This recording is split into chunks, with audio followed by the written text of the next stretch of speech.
I'm going to try to explain some things. For some of my audience, the ideas I'm going to express here are very elementary to them. And I understand that. To some people, they're going to be like, this guy's kind of a nerd. And it depends on what your outlook on life is. Um, so, in the immediately previous episode of Never 7, Kurumi and Izumi get in this little bit of an argument about how meaningful is the probability that something would happen after it has happened. So, um, Makoto gets an extremely uncommon result in concentration, where for 46 cards, he essentially identifies 23 pairs in a row. Um,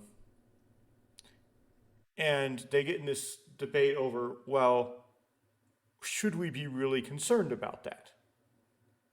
And Izumi-san brings up, but the probability of that happening is only somewhere around, I actually forget exactly, but I believe they said it was around, she said it was around 2.3 e minus 34, e being MATLAB syntax, that's what I tend to write.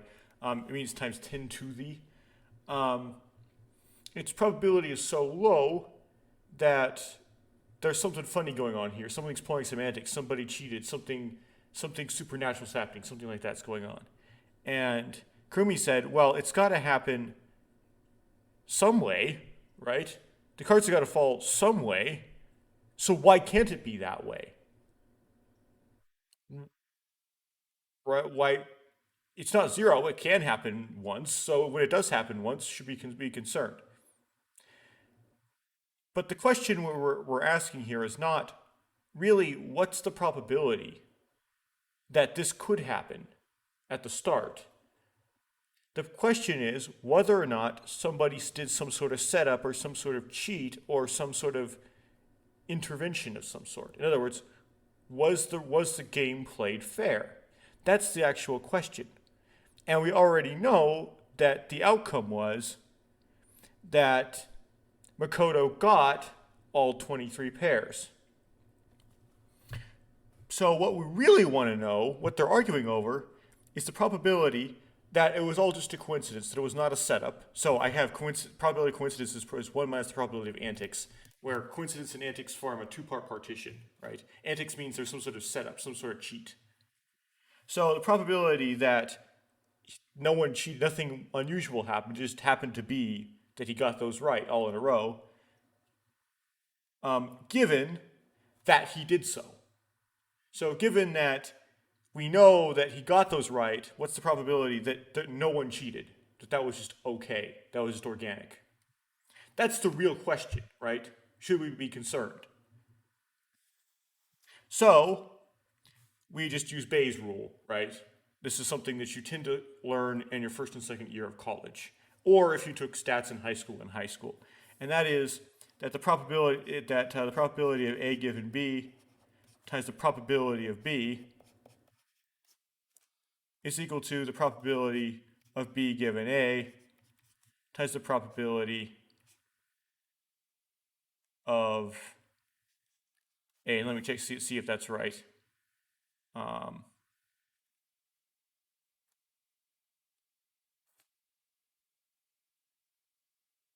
going to pause for a second. Okay, that's correct. Um, and that's the formula that you want to use if you want to switch the conditionals around.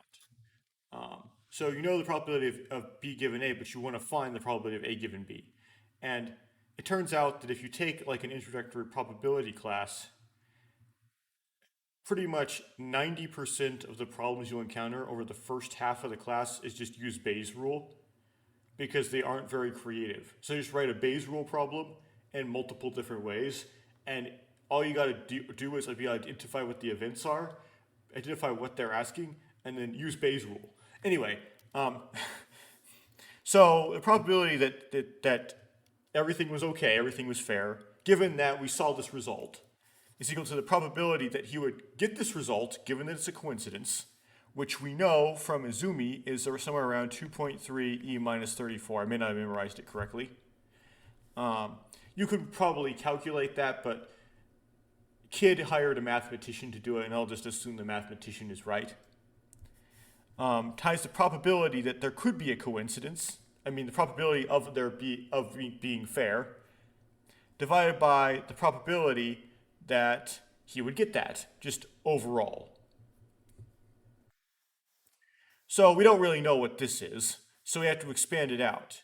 So that's the probability that, I know there's a little typo here, I said guesses here and guess here, but whatever. Probability that everything, that he would get that result, given that everything was fair, times the probability was fair, plus, this is usually supposed to be pluses. Um, I don't know why I have a minus there. These gotta be definitely have to be pluses. Um, Sorry about that. So expand them out. Test the probability that there was setup and antics are the same thing. Um, so correct guess given there's some sort of weird setup or trick has the probability that there was a trick. So the probability, so we know what this is. This is around 2.3 e minus 34. The probability that there was a trick and the probability that there wasn't a trick. To calculate this, you would have to look at all of the times in the past people have played concentration and look at what proportion of those did someone cheat. And I would imagine it's a very small number. So it's um, the proportion of concentration when someone cheats.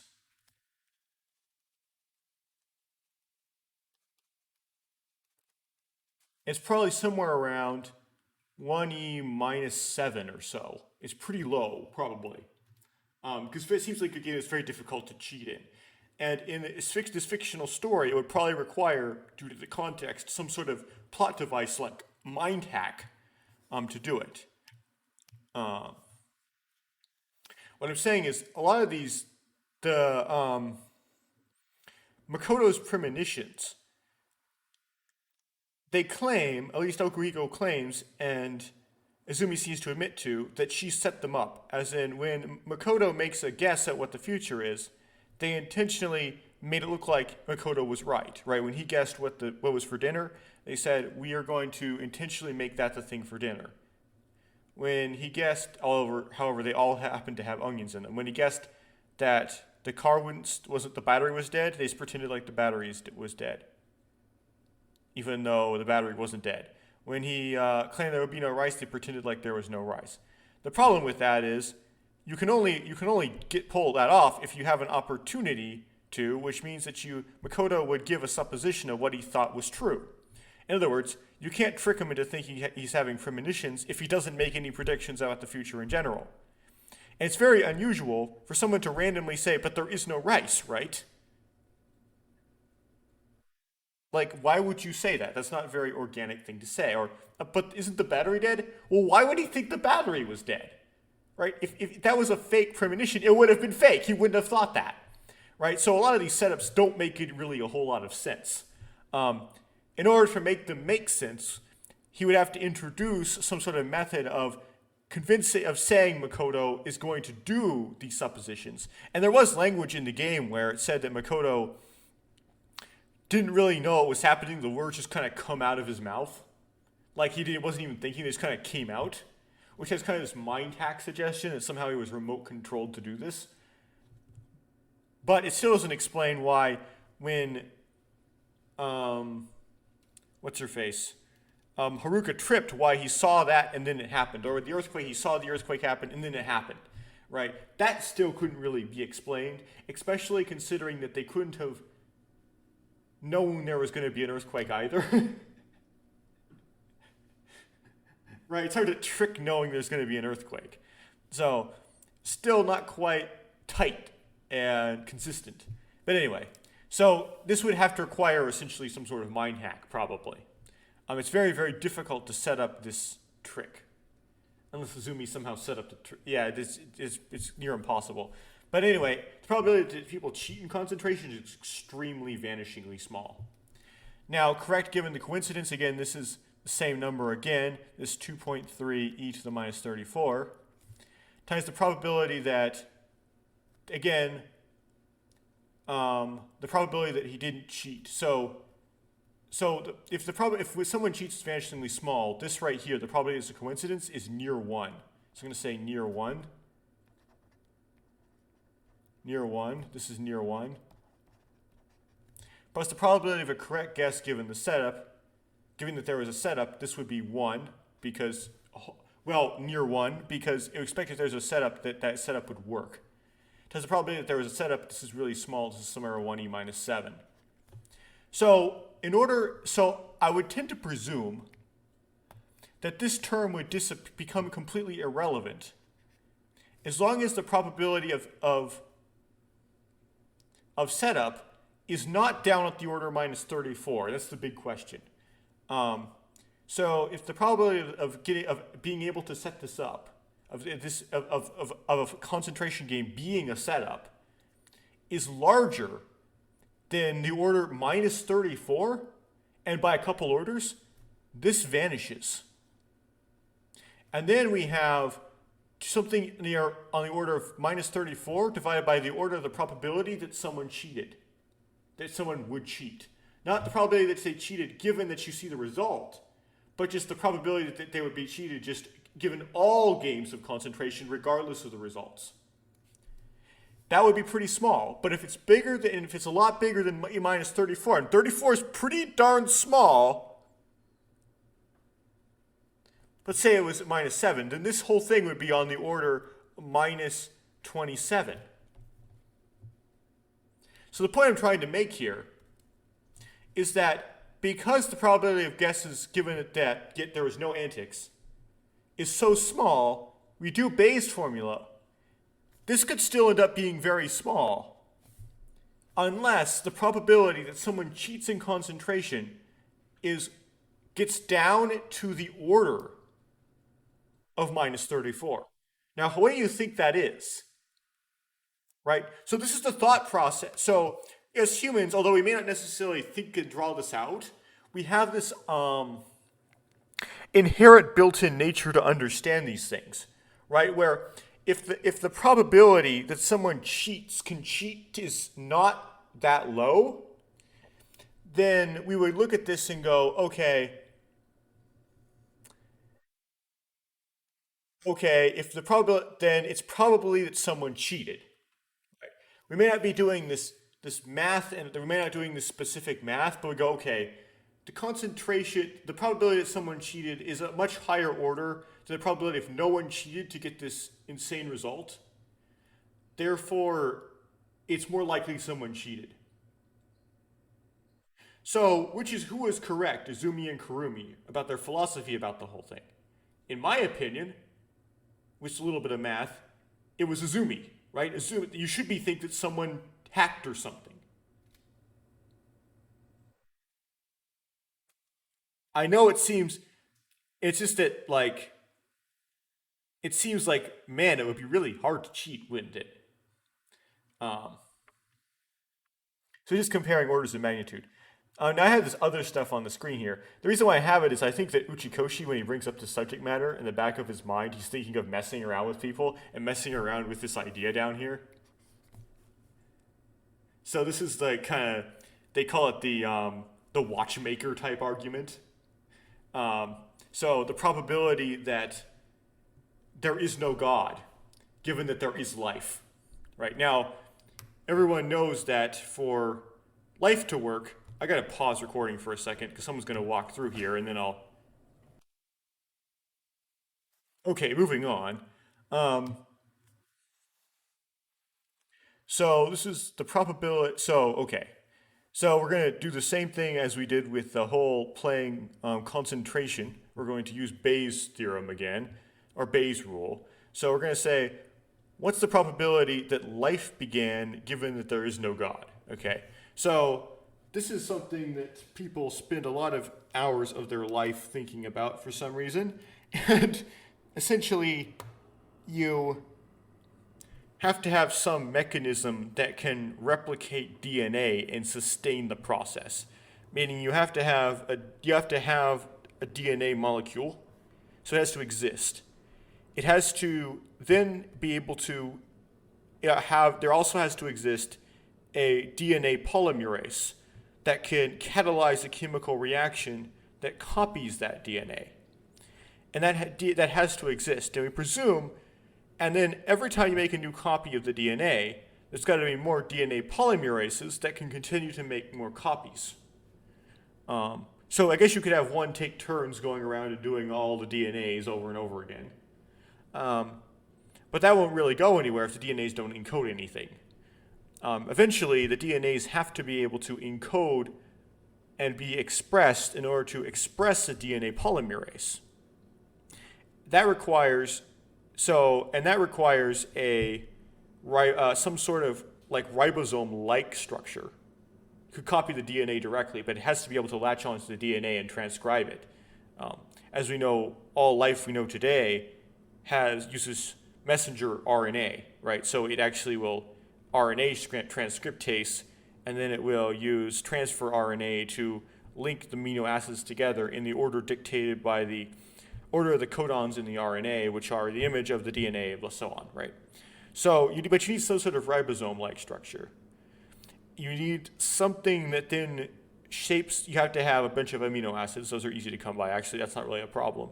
You have to have something that some sort of transfer RNA or transfer DNA like thing. You need some sort of chaperonin like enzyme to shape the protein into a DNA polymerase. Otherwise, it's just a amorphous strand of amino acids.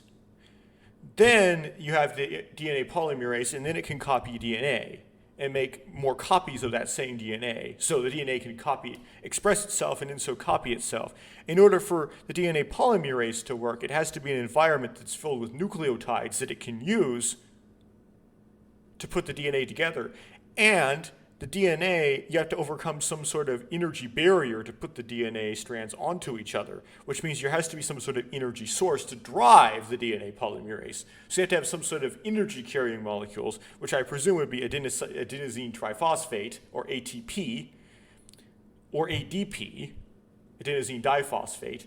And once you used up all that, now suddenly you can't copy your DNA anymore, so you have to have some way to refix the phosphates, which means now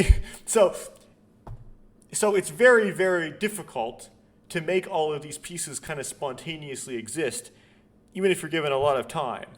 Um, and no, you cannot just shine light and burn fire underneath a double globe of gas and somehow miraculously at some point all the gas ends up in one globe. So it doesn't work.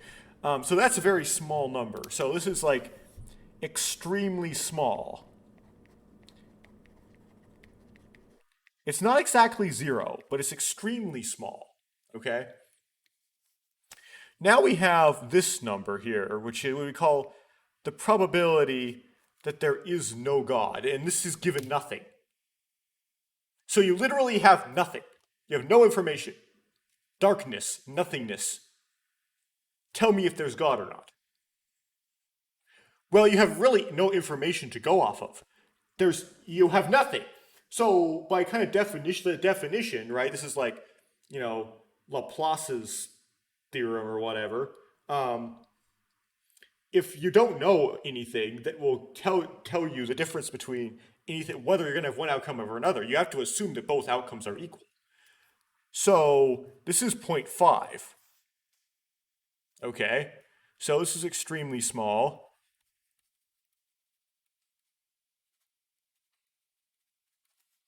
This is half.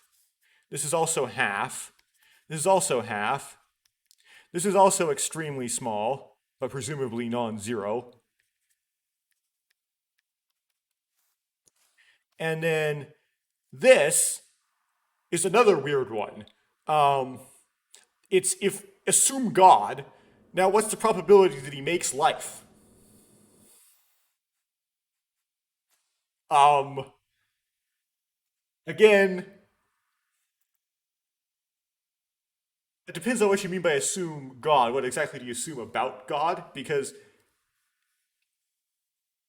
but if we just say that God is opposite of no God, which just means God has the capability of creating life, except in other words, there is something that can, doesn't really say anything about something will. So this is somewhere around zero point 0.5 as well, because we don't know any way to tell the difference. So we end up with extremely small times zero point 0.5, which is extremely small. Half of extremely small is extremely small, over extremely small plus a quarter, which is 4 times, approximately, 4 times extremely small.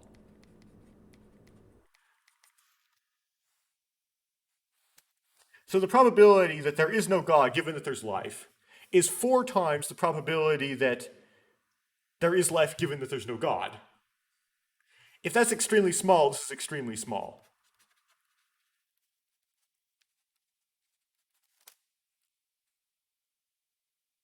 The reason why I bring this up is I actually know so. I have a crazy uncle who will actually do the Krumi argument on you if you tell him that this number being small matters. So that's why I wanted to get that out of the way. He'll just like, well, it has to come out some way or other, so why not it come out the way that has life? Well, if you're trying to determine, ask this question, this number still matters. Anyway, um,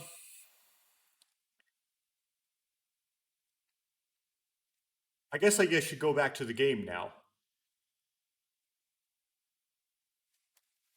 So let me pull open the game and continue with. I can kind of chill this time because I'm into a new route, so I don't have to find any routes, so I can just do it. I'm gonna pause again just so that I can take this drawing tablet off my desk because it's kind of in the way. Yeah, the reason why I brought up that whole two glass balls connected together by a narrow throat thing was many years ago. I think it was back in high school.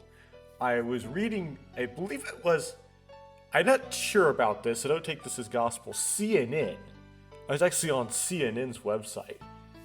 And I found this article written that some undergraduate physics student wrote this paper.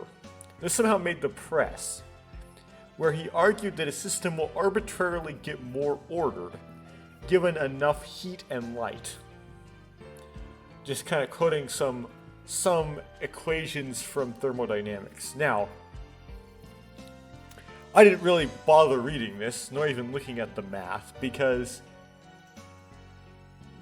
no, I mean if you have like a chamber full of gas and you keep applying heat and light to it, it's not going to inevitably become ordered. It's not like inevitably you'll reach a state where all of the gas is in one side of the chamber. Right? To kind of like use the basic thermodynamics teacher's analogy, you have two chambers separated by a stopcock. One is vacuum, the other is gas. If you open the stopcock, then it will go to equilibrium. That is, the gas will be evenly distributed in time infinity between the two chambers, at least in a statistical sense.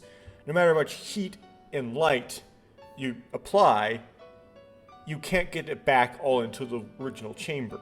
Now you can get all technical on me. You could say light has momentum, so if you shine light one direction, you can push all the. Okay, but that's not what this paper would have been going at. You have to do work to grab and move all of those molecules. Anyway, and the context of this was this undergraduate physics student. He's an undergrad, was literally trying to make an argument for the origin of life with this. Yeah, anyway, that's CNN for you. Like, more, like, junk about CNN. Like, in the similar years, it's like more God stuff. I found this another article on CNN that was it talked about at the time the discovery of some sort of stone piece. I believe it may have been in Jerusalem. Let me Google this. Um,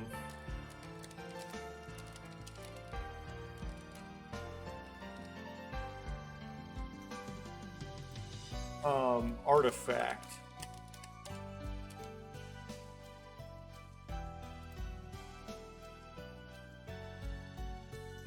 Um, hmm.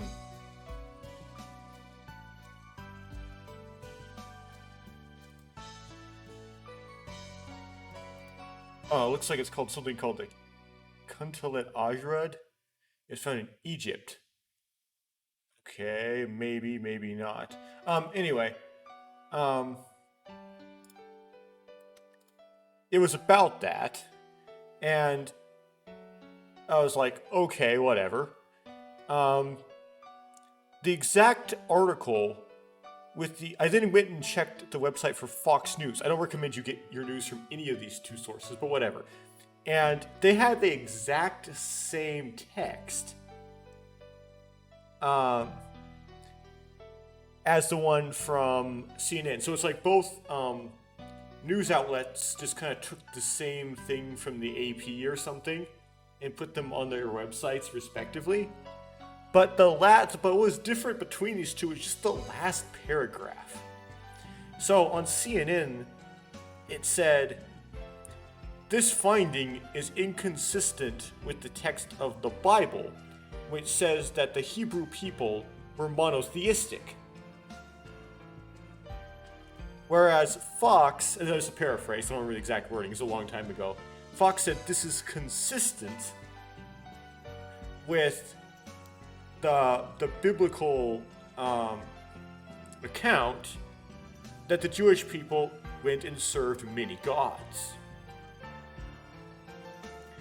And that was kind of funny, although maybe kind of sad. I'll leave it to you to figure out which one of those was correct. You should already know. And you should know this because this text is the greatest influence of the culture of the entire Western world there is, by a large margin. And the most printed ever, and contains accounts of the most famous people ever to exist, and so on. So, get literate. But somebody was like desperately trying to promote a certain agenda and wasn't really concerned about doing good journalism, and I don't know where the slip up happened, but whatever. You would think that because you're like pairing the ceremonial name of the Hebrew god with some sort of Canaan deity name, that might be somewhat offensive. So I might have goofed, but it's history. It's something written on some artifact, so I didn't write it. Okay. I also had this someone I'm kind of acquaintance in high school who was Mormon, and he wasn't really the most, pure talky guy. One of those high school boys. He had I don't suggest looking this up, I never did for fear of what I'd find.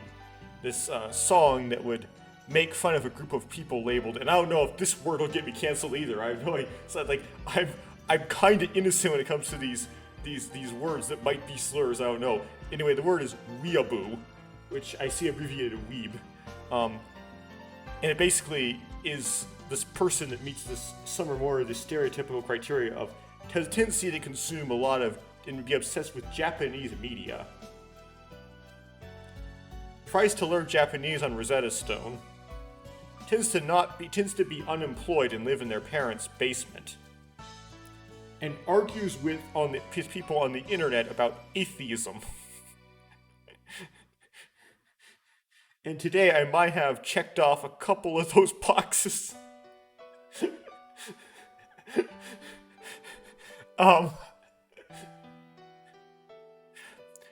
Wait, could you let me check off a couple of those boxes for just a couple minutes? Okay, let's just go on with this game.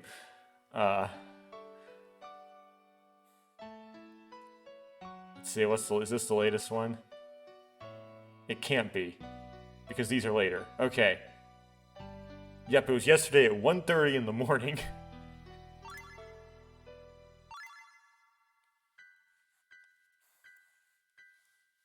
Yep, we have the time is 2:43 and 2:55.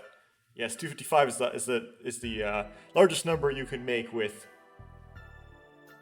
2 to the 8. So with 8 bits, I don't know where 243 comes from, but that's definitely a glitch. And the scene title is Never7, which happens to be the title of the game, which is really interesting.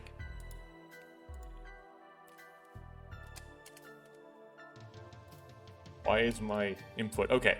I'd have to be a complete... Today is April 1st. I'd have to be a complete idiot to believe that. And again, even if their reveal is correct that Izumi and Okuhiko set up Makoto to think that he was having premonitions when he wasn't, Izumi still died. And it would be really hard to set up some of those. Back then I managed to miraculously survive falling off a cliff. Actually, you didn't. It's mad to something, but anyway. My unconscious body was taken to the hospital and was afterwards brought back to the lodge somehow by somebody. After that, Okuhiko thought, when he regains consciousness, I'll pretend as if today is April 1st. And decided to trick me. Today is April 1st, then I must have time traveled. If I didn't have a stronger grasp on my mind, I probably would have thought that. But I don't know his goal. Is he just trying to play a prank on me, or does he have some other intention? Well, if you wanted to continue down this rabbit hole, you would say that Okuhiko is trying to write his bachelor's thesis, and is using you as his guinea pig. Why, you? Because you're a nincompoop who failed all his classes because he never goes to class. But why is that a requirement? Well, you gotta be good for something. Now that I think about it, on the 6th, Okuhiko said this. It's not like we were doing any of it to ridicule you, Ishihara. You just volunteered for this and forgot you did. No, we were forced to do it for a logical goal. Because I wanted to graduate, so I wanted to finish my master's thesis. A logical goal? Well, knowing Okuhiko, it's probably something stupid. At any rate, Okuhiko and I planned in some fashion to attempt to make me firmly believe in the ridiculous notion of time travel. He must have carefully changed the date on my watch. When I think of everything that happened up until now, I realize that none of it is a mystery, no matter how complex it may seem. At least, that's the most logical explanation I've got so far. Until he finds Izumi alive. However, there's just one thing I still don't know. That's right, Izumi-san. Was Izumi-san saved just like me? Well, he's gonna find that she was. Be alive, Izumi-san. I continue to run to Luna Beach while praying with all my heart. Suddenly, from the opposite end of the road, I spot someone running this way. The person was nearly transparent, has nearly transparent white skin, and is wearing a deep orange apron. Okay, so it's Izumi. Izumi's freaking out because this may be like the Yuka ending, where Izumi retains her memories, and yeah. Is that Izumi-san? Makoto-kun? As her voice trembles, Izumi-san plunges into my chest. I hold her thin body firmly in my arms. I can feel Izumi-san's warmth. I can smell the scent of her soft hair. Hair smells good? Maybe it's just her shampoo.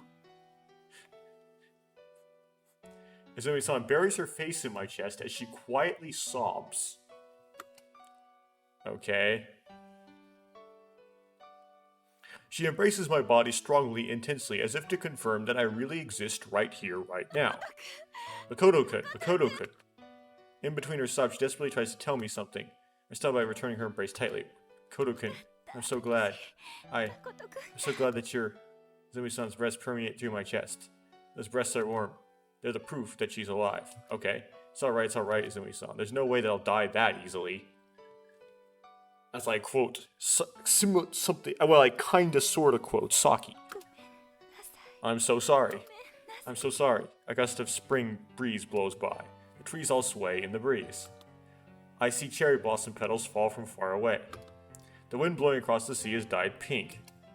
Izumi-san, you don't have to apologize for anything. But I'm just happy that you're alive, Izumi-san. That alone makes me happy. Izumi-san continues to cry. She continues to cry on my chest for a long, long time. Until her crying finally ceases, I can only think about this one thing. Being in Izumi-san's side right now is in this very moment is my greatest joy.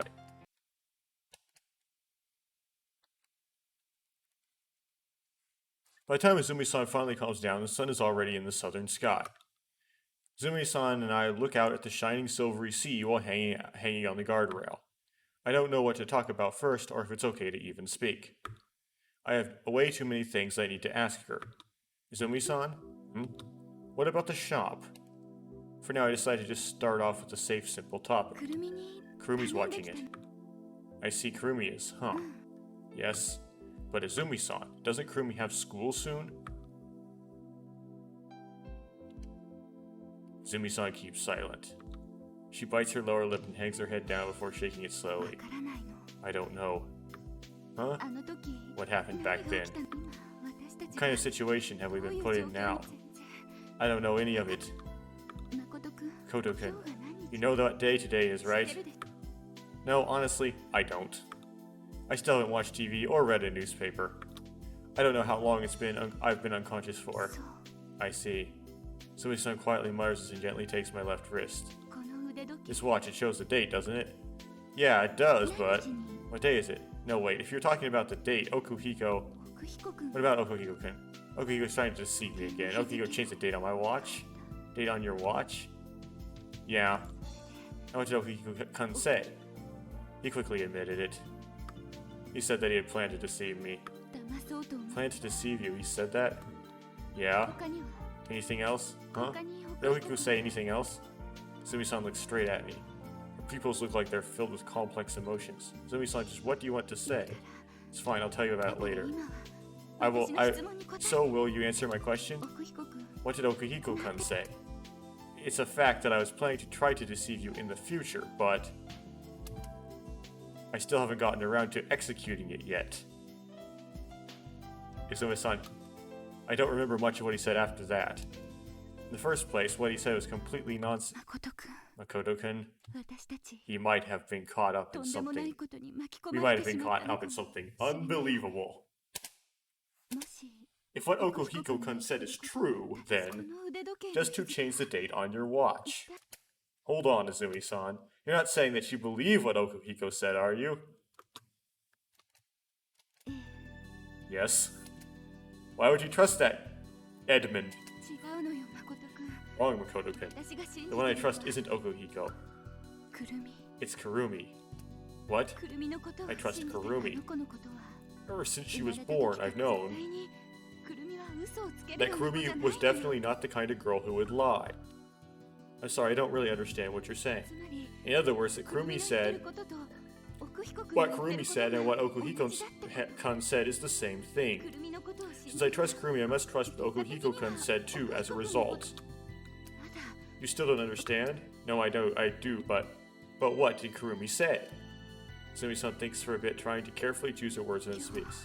Today is April 1st. Today is April 1st. Duh, that's what she said. I can't speak, the words don't come out of me. It feels like something is blocking my throat to the point where I can't even breathe. I reached this conclusion from your story, and from the fact Okuhiko-kun and Kurumi said the same thing. And the date on your watch is... Izumi-san says this and lifts up my wrist. The letters on my watch between Izumi-san and I are clearly visible. 1st of Monday. Just cut it out already! I forcefully shake off Izumi-san's hand. What's gotten into you, Izumi-san? Saying today is the 1st? When you think about it calmly, there's no way that's possible, is it? How can you believe something that crazy just because Kurumi said it? Or could it be that Suspicions instantly flare up in my mind. No, it's nothing. I quickly deny these thoughts. She's not still trying to deceive me, right? Anyway, I think it would be best if we talked and sorted things out. Right now, just as you said, everything that I've brought to light has been based off just one objective fact. It's very dangerous to make judgments based off speculations and hopes. I wouldn't call it objective, but anyway. Yeah, I also have a load of questions for you. Yes, of course, right. There's certainly a lot of things we need to talk about. Then what should we talk about first? Just then, I heard footsteps running from the east toward our direction. So, Yuka is coming. Sumi-san gasps and turns around. Kurumi? Huh? Kurumi? Immediately after I think of this, Azumi-san leaps over the guardrail and hides on the ground below it. Oh well. Hurry, hide. When I see her desperate expression, I automatically jump down next to Izumi-san. But what? Shh. Izumi-san places her index finger over my lips. Before long, we hear Kurumi passing by us overhead, running as fast as she can. Hanging from her left hand is a square silver bag. Is that the origami? Is that a pizza?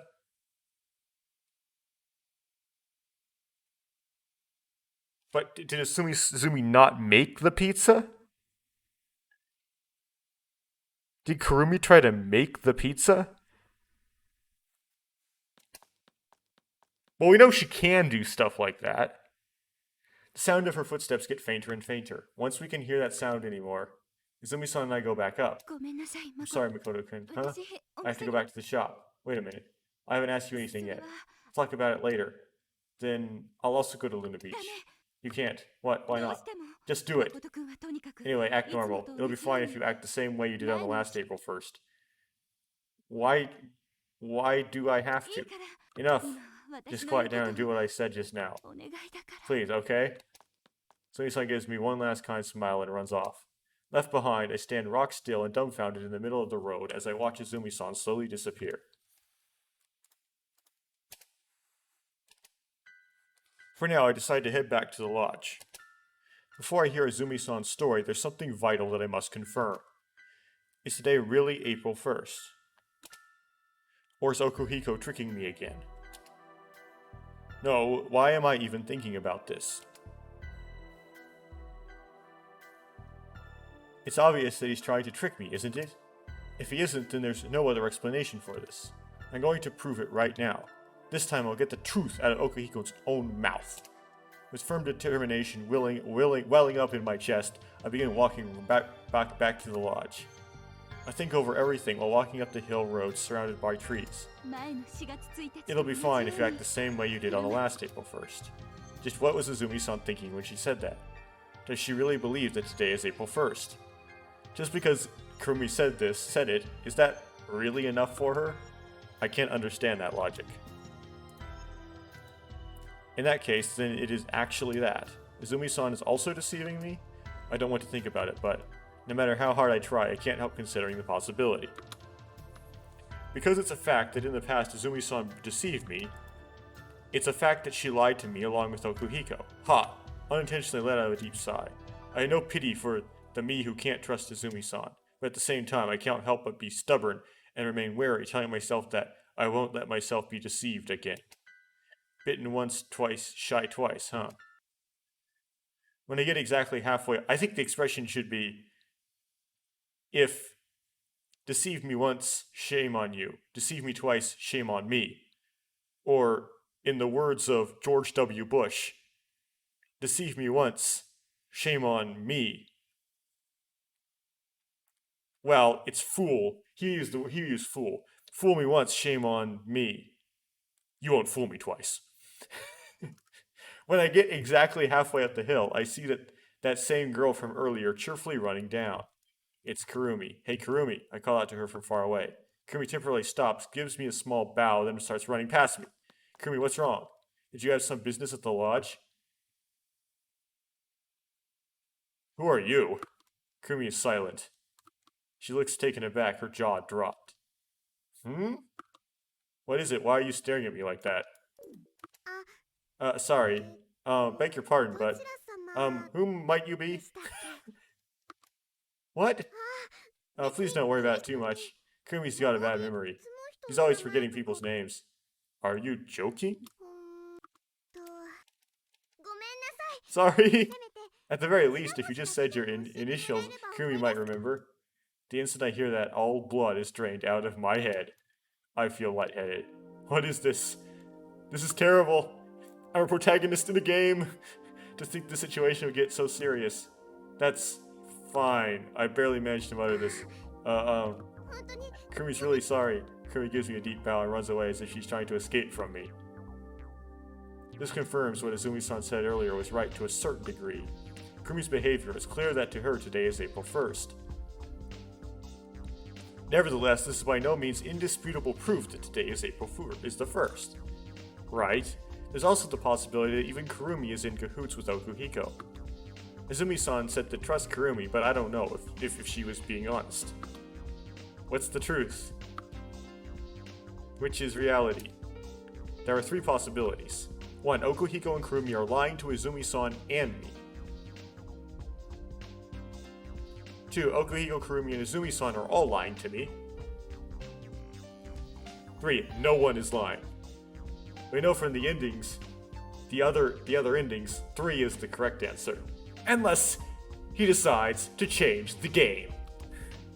Anyway, standing around here and thinking won't get anything solved. If I question Okuhiko, then I'll probably be able to see the truth.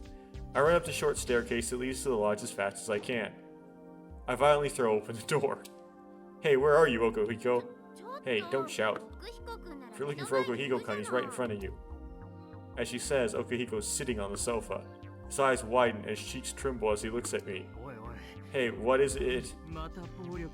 You planning on resorting to violence again?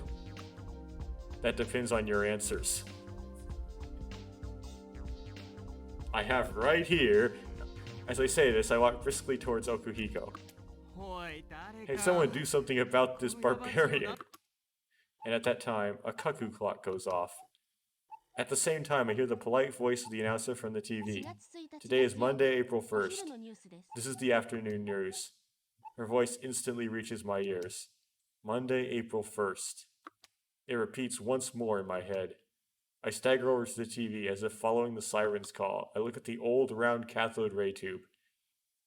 Is there something in the VCR? Is this pre-recorded? In it, I see the prim and proper announcer sitting down. On the upper left corner of the screen, in white font, is the words Monday, April 1st. You're kidding, right? I unintentionally mutter this aloud. My gaze shifts towards the bottom of the TV. There's a square box filled with magazines. Apart from that, there's nothing. In short, there's no recording devices to be found, like a VCR or anything of the like. Okay. Of course, there's no recording devices built into the TV either. Next, I peek at the backside of the TV. There's nothing.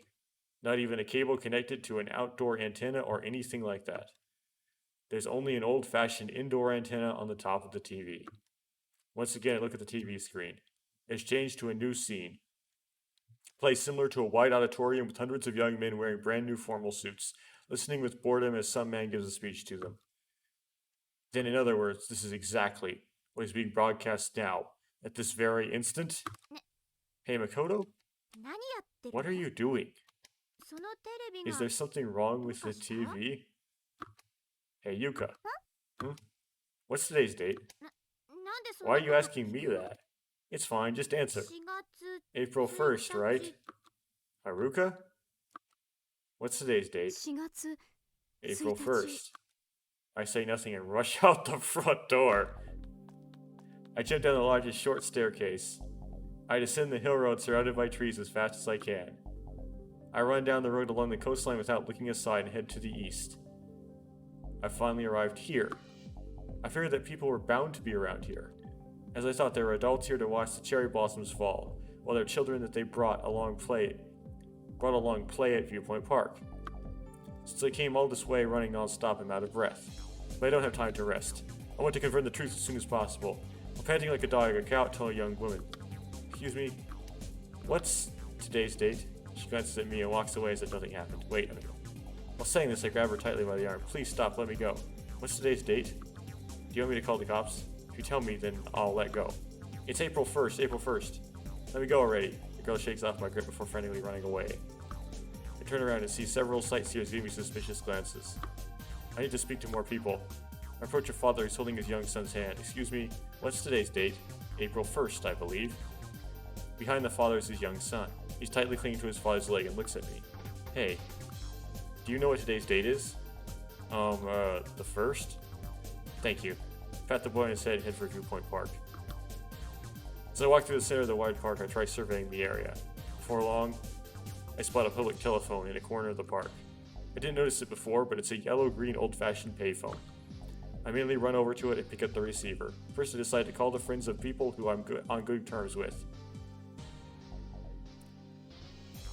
Don't call the people you're on good terms with. Call the friends of the people who you're on good terms with. Go another layer in. I call them one by one and ask them for the date. When I do, the response I get each time is, "It's the 1st, duh."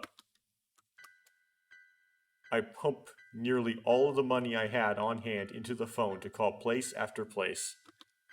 TV stations, radio stations, telecommunication companies, the Meteorological Agency, the Japanese Ministry of Defense, a court, a government office, the police, a hospital, a church, a temple, a shrine, a school. Well, of course, I also dial random numbers. I try asking strangers from nearly every prefectures, to those up north in Hokkaido, to those down south in Okinawa. However, everyone replies with this, as if it's obvious. Today is April 1st. There's no more room for doubt. Today is April 1st. In other words, I really time traveled. I don't have a trombone, so I'll have to leave it at that.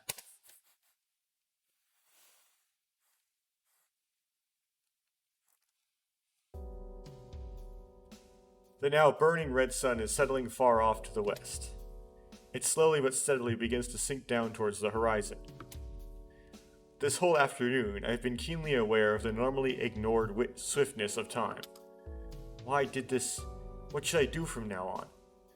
In contrast to the quickly passing hours, I've stayed put the entire time, unable to do anything. The day progresses when the morning comes, when it becomes afternoon, and finally when night comes, as it has now. A day that's passed away can never be relived, and time that's been washed away can never be recovered. That's what I thought. I undoubtedly believe that. But in this ridiculous world where common sense has completely crumbled, I've completely lost sight of the truth. Nobody can declare that everything they see is the truth. Zumi-san once said that right here in this park while looking out across the starry sky. What's real and what's false? As I'm unable to even tell the distinction between reality and fiction, it's no wonder that I'm at a loss. Before my eyes is the cold iron fence. It encircles the wide cape, standing completely upright. Upright. Upright. The pipes that I had knocked countless times until they bent horribly, are completely undamaged.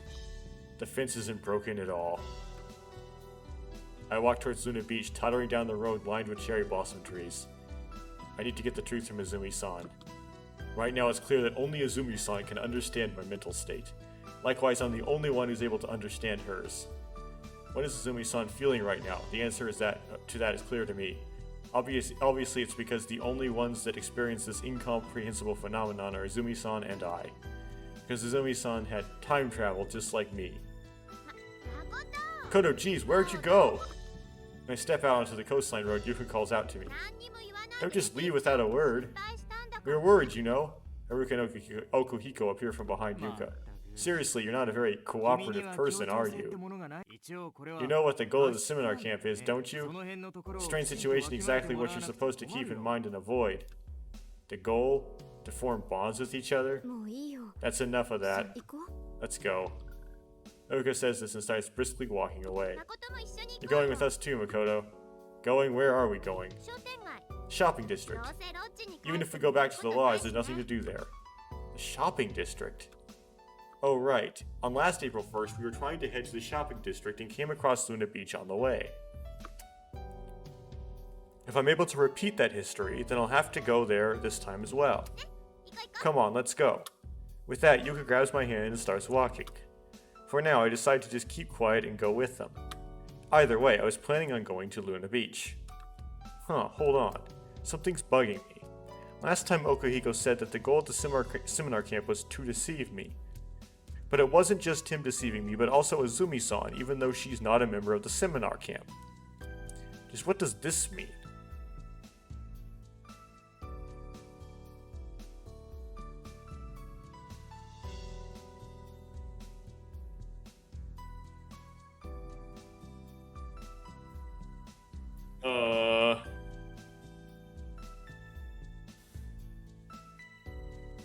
I should be able to figure this out, but I'll let it stew in the background. The background of my head, that is. While I'm thinking this, we arrive at Moon Beach in the blink of an eye. Yuka lets go of my hand and ascends the bank in front of her. Wow, look at the scene. Look, the scenery's amazing. Lured in by her voice, Haruka and Okuhiko also climb up onto the bank. You're right, it definitely is magnificent. No, it's the best. Well, didn't I tell you that this was a good idea? Yuka says this proudly, and 1 second later she disappears from my field of vision. She's on the other side of the bank. She's probably jumped down onto the sandy beach. Okuhiko goes next, and last it's Haruka's turn. When I hear that sound, my body moves by reflex. I run up to the bank and jump down onto Moon Beach. Haruka? She looks confused. This is a familiar scene. Are you alright? When I come to my senses, I walk over to her side and grab her hand and help her up. Haruka gives a short nod. She's clearly trying to hide her embarrassment. What's the meaning of this? This is the third time, right? I firmly stare into the trembling Haruka's eyes. Haruka quickly and nervously avoids my eyes, gets to her feet, and moves past me. With the setting sun shining on her back, Haruka gradually walks farther and farther away. I try to find an answer as I see her off. The third time. April 1st. Time travel. I've got it! I unintentionally shout. Part of my fragmented thoughts have clicked together like pieces of a puzzle. In other words, it's like this. I witnessed Haruka fall on the last April 1st. And before Haruka actually fell, I definitely saw that event happen. Up until now, I just thought that it was a premonition, but it seems that I was wrong. Time travel. If I had time traveled once more before those past 6 days, right, then it wouldn't be odd for me to know in advance about Haruka falling. In short, I was merely a memory of an event from those past 6 days. Which means, isn't it like this? There's today's April 1st, then there's the last April 1st, and April 1st before that one. So if I continue with that pattern, is this an infinite loop? I may have been experiencing these past 6 days countless times with no end in sight. When I think of it that way, I can explain all of my premonitions. The rice at Luna Beach, the earthquake at the pool, the car's battery, what we were having for dinner that night, and the cards. Can you really explain the cards though? Because you'd have to remember where all of those cards were. Or at least to each pair. They're all events that I experienced before. Which means that those were not premonitions, but just memories that I recalled. No, that's not right, is it? Ishihara, you see, you were just pretending as if all your premonitions turned out to be really true. The rice, battery, and dinner incidents were all secretly planned and fabricated by Okuhiko and Azumi-san. If that's the case, then does that mean all of my other premonitions were false as well? No way! That's impossible. Then how do you explain the card incident? What, am I supposed to believe that Azumi-san used a trick or something to do that? That's impossible. And the biggest problem is the earthquake. Again, we're dividing the two, right?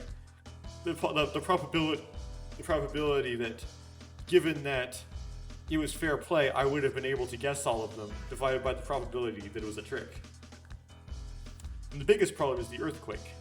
Those are kind of both small numbers. So it's kind of, which is smaller, you know. Unless you have some large-scale equipment, it's impossible to produce an earthquake of that size. There's just too many things you can't explain simply by saying I was deceived. Then just which ones were real? Which ones? At my wit's end, I writhed in agony. This is all too confusing. Just when I was starting to have a grasp on things, everything falls apart and doesn't make any sense. Well, it does make more sense that you're confirming the things that I'm confused about, so I like that. Hey, Makoto, over here. Turn around and see Yuka waving in front of Luna Beach. Ruka, Okuhiko, and Kurumi had their backs turned to me as they entered the shop. Izumi-san, Izumi-san. Feeling like I could easily break into tears at any time, I kick off the sand and break into a run. I opened the door to Luna Beach. This was called the Camp's Goal. Standing there is Yuka, Haruka, Kurumi, Okuhiko, and Izumi-san. Everyone's gaze are focused on me. You're the guy from earlier, huh? Kurumi's very sorry about back then. She didn't know that you were an acquaintance of Oni-chan's. It's Makoto-kun, right? Don't worry, Izumi remembers now. Kurumi remembers now. You're one of the students at Oni-chan's school, right? Oh, right. Izumi-san is a graduate from my college. Well, that's pretty much right. But is it really alright, Professor?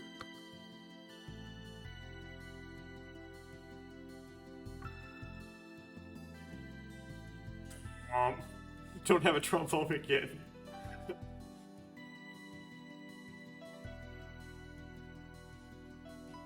It's like, this is slang. It's like when you call someone boss. I carefully follow Okuhiko's gaze, which is fixed on... Yes, since there's nothing that can be done about it. Izumi-san? After all, you spilled the beans, right, Okuhiko? But it was unavoidable at that time. Ishihara threatened me using such a cowardly method like violence. It's fine now. What's done is done, after all. Izumi-san says this and looks at me. He's smiling. But it's a fake, awkward smile. Hold on, what do you mean? You let it out, Okuhiko-kun? You're not talking like about that, are you? No, that's not it. None of you know anything.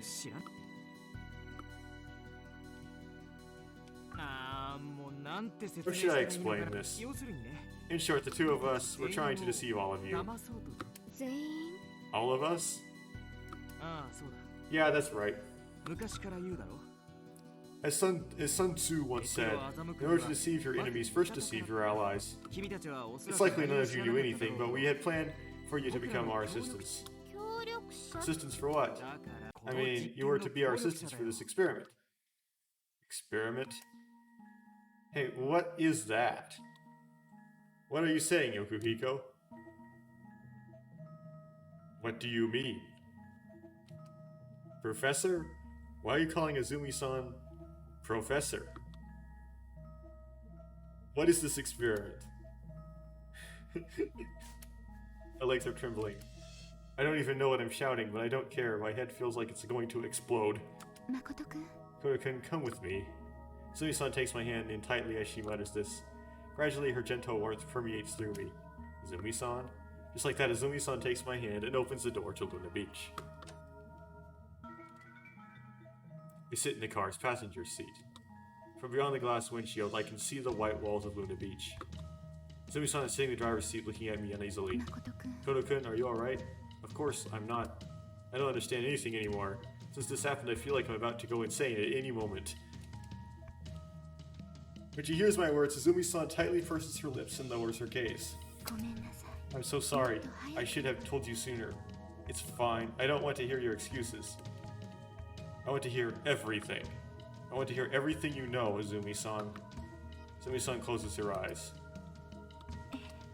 Yes, I understand. She mutters this.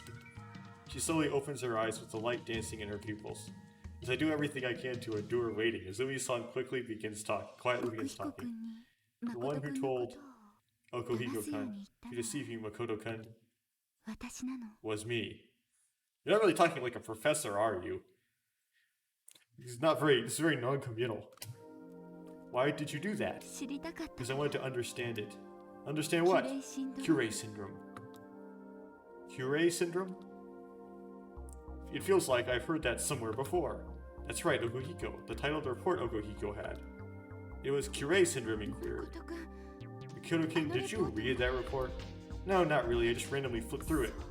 I see. But Izumi-san, why do you know about the report? Because I was the one who wrote it. Nani? I handed it over to Okuhiko-kun.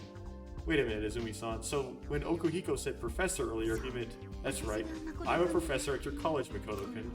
The one in charge of the Kawashima Party seminar is me. I'm the seminar director. Okay, well, we now figured out who that character is. I wouldn't have guessed that at all, actually. That got totally lost on me. It's like, there's this extra character called the seminar director, but the cast is, like, I remember at the beginning, I was like, this cast is so closed. Like, there doesn't seem to be any room to insert a character, so how do we figure out who this character is? Anyway. Yeah, I mean, the conclusion you would then make would then be, well, it's one of the characters we've already met. But I didn't go, oh, Azumi's the seminar director. Anyway. But even though I'm telling you this, it doesn't clear up much for you, does it? I'm so stunned by the revelation that I'm unable to even nod. I can't even move an inch on this hard seat. Then I'll explain things from the start, one by one. First, about Curie syndrome. It's been several years since these words first started to be used. An American psychiatrist named Michael Cabin. Time to Google the name and see how this guy is being abused. Wonder what the frequency of this Google is, so we'll figure out how many people have played Never7. Michael Cabin.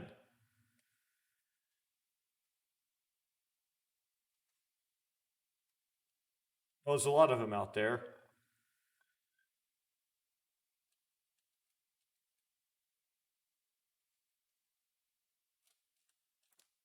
Don't see psychiatrists, though. Okay, whatever. Whoa, that messed stuff up.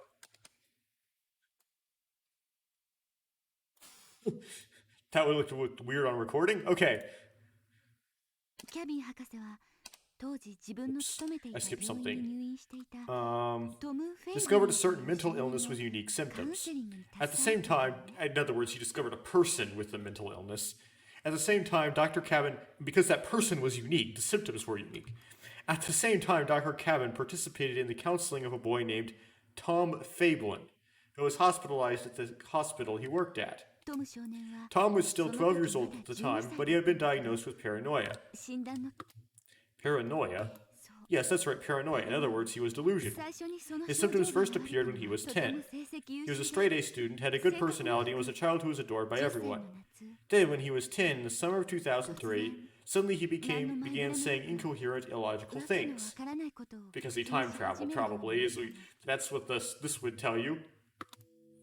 I have no death in me. That's why I don't die. Because he thought he was in an infinite loop. I won't die because I can't die. I'll live forever. Anyone who touches me will also become immortal. By infecting others with immortality through this immortality contagion, death will soon disappear from the world. No one will die. They can't die anymore. They'll live for eternity. Makoto-kun, do you know what pseudologia do you know about pseudologia fantastica? It's also called mythomania. Now that you mentioned it, I think that's something like that was written in that file. Then I'll just give you an abridged explanation. In short, the liar themselves is completely convinced that the lie was a real event. That's what's known as mythomania. It was the same in Tom's case as well. I get it. In other words, at first, Tom was aware that he was lying. But as he continued to keep saying things like, I won't die, and neither will anyone else, he reached a point where he truly believed that he couldn't die and possessed the power of immortality, right? Yes, that's right. Odd that this is also brought up in the same context as cloning, but whatever. Yes, that's right, at least that's what it seemed like at first. Seemed? The people around him and the psychiatrist also thought that at first, but before long they realized that it wasn't really mythomania. The first one to suggest that was Dr. Cabin. As Dr. Cabin's counseling progressed, he located the real trigger that made Tom reach the point where he began to embrace those delusions. His conclusion was that said trigger was when Tom actually saved his sister's life. That was it. In the summer of 2003, when he was 10, his family went camping by a lake in which his 7-year-old sister fell in and sank. So this is kind of like a Rasputin thing. Okay, Tom dived into the lake and carried his sister back to shore. But his sister had stopped breathing and she had no pulse. In other words, she was on the verge of death. Yet in spite of that, he miraculously saved his sister? Yes. If that's the case, then what Tom said is true, isn't it? Because he touched her, she was saved. No, that's wrong. He had simply seen on TV to perform first aid treatment and merely repeated what he had seen. He used artificial respiration and gave her a cardiac massage. As a result, he was successful in saving her life. That's all there was to it. Tom possessed an immortal body, or that he infected his sister with immortality. That's impossible. But you know what? There were also some people who didn't think that way, such as his parents and sister. They were truly convinced that a miracle had occurred. Tom, you're able to bring dead people back to life? Big brother, you have a marvelous power that makes miracles happen? Every day they would turn to Tom, keep saying this. Their utmost and heartfelt praise filled him with a sense of reverence. So that was the trigger? Anyone would turn out like that. Well, that song has new meaning now, if that ever had meaning at all. Or ever will. Anyone would turn out like that. If the people around them kept telling them that something was black over and over again, that if the thing was actually white, it would seem black to that person. In Tom's case, it was Tom possessed a marvelous power. Tom possesses a marvelous power. Because his trusted family kept saying that every day, he completely reached the point where he embraced wild delusions. So that's what happened. Yes. Of course, it would be wrong to say that the main cause wasn't mental. 10 is the approximate age where you reach the point where you finally understand the meaning of death. That's kind of arbitrary. Understand the meaning of death, like, well, whatever. You feel very sensitive towards death and do things such as embracing excessive fear and feelings of despair. In short, there was something like a fear towards death in Tom's mind from the start. That plus the lake incident and his family's words. That's why Tom reached the point where he firmly believed things such as, I won't die and I can infect others with immortality. Tom himself called this act of infecting others with immortality, cure. Cure. As you know, that means to heal. And so Dr. Cabin named this unique type of paranoia cure syndrome. While Tom used the English word cure to refer to his ability, Dr. Cabin used the French word cure for cure syndrome. Okay. The French word? Why didn't he just stick with the English word?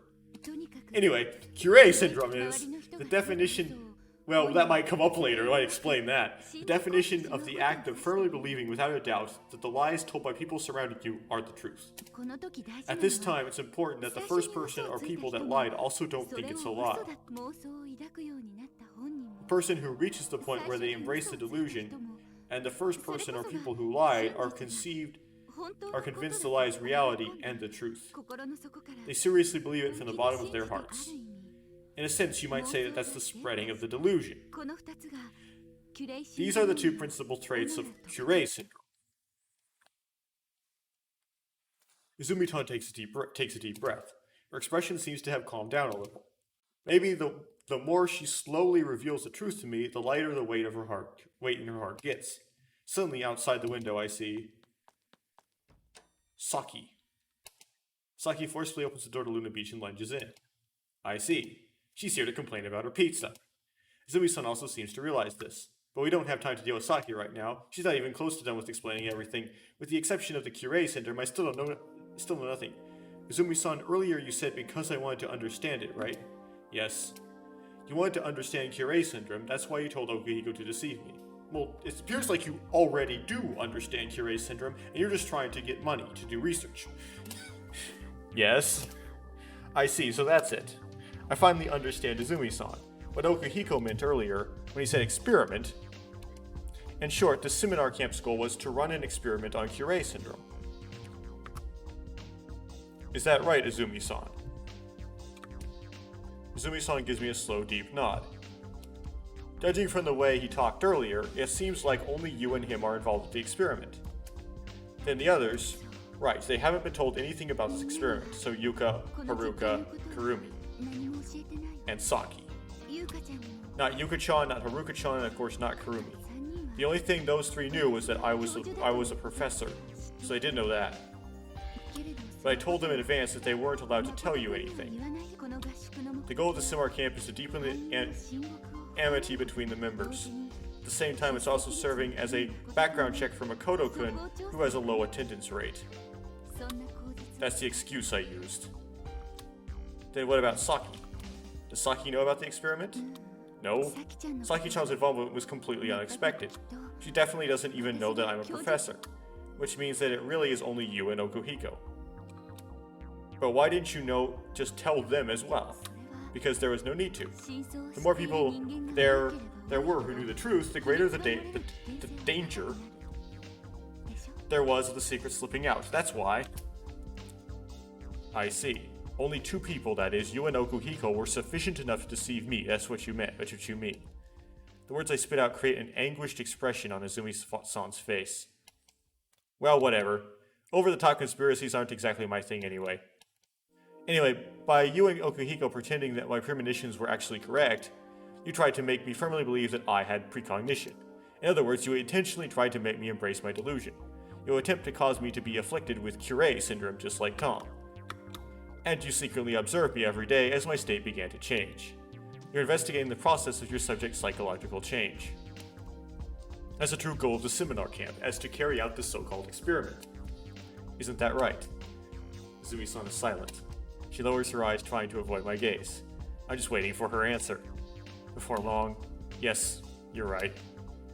I feel guilty about this now. Izumi-san speaks with a cracked voice. But you know what? This might sound like an excuse, but we never actually conducted our experiment. What? It's certainly a fact that we planned to, but so far we've actually never deceived you. Izumi-san? You're still lying this late in the... I'm not lying! It's the truth! In reality, all the premonitions you said you had all turned out to be correct. Why are you saying that? Okuhiko confessed everything earlier, didn't he? Well, Okuhiko didn't know that they turned out to be correct. Again, this only works if he offers up predictions. How is it supposed to work if the characters don't predict the future? The rice incident, the battery incident, the dinner incident.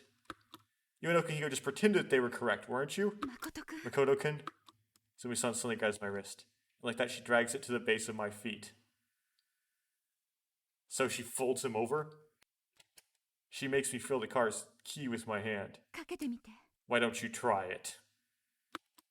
Huh? Try what? Why don't you try starting the engine? The engine? Although I'm flustered and don't understand what's going on, I do what she says and turn the key. Once more. Okay, go check and make sure it's connected. Like, you can just unplug the battery, you know. I turned the key countless times, but the engine no longer shows any reaction. But the starter motor went, right? So, according to the audio track, so... Okay. It was from today's afternoon. I also tried it once this morning, but at that time, it was functioning normally. Do you understand? Then at that time too, on April 2nd too, the engine actually wouldn't start? Yes. Then you weren't actually pretending that it wouldn't start? I wasn't. But you would have, though. So, if you would have, then... Of course, it's the same for your other premonitions. We really didn't have enough rice at the shop. On the night of the 3rd, I really did plan on making meat potato stew and bought the ingredients for it. And no matter how you look at it, there's no way we could have faked the earthquake and the cards, right? And if that's... Well, the cards still don't make sense, but anyway. If that's the case in Okuhiko, I think he probably made a misunderstanding. If anyone were in Okuhiko's standpoint, they definitely wouldn't have thought your premonitions were actually correct. So that's it. So every time our premonitions came true, Okuhiko was convinced that you were acting. That goes for the rice incident, the battery incident, and the dinner incident. So she was guilty, but not at the same time. Wait, dinner? Now that I think about it, at that time, didn't Okuhiko say that he prepared the ingredients himself? Yes, it's the fact that Okuhiko bought ingredients and came back. While I was cooking, he secretly entered the kitchen, and then he placed his ingredients down. But at that point, I had almost finished cooking, so in the end you didn't use the ingredients Okuhiko bought. Yes.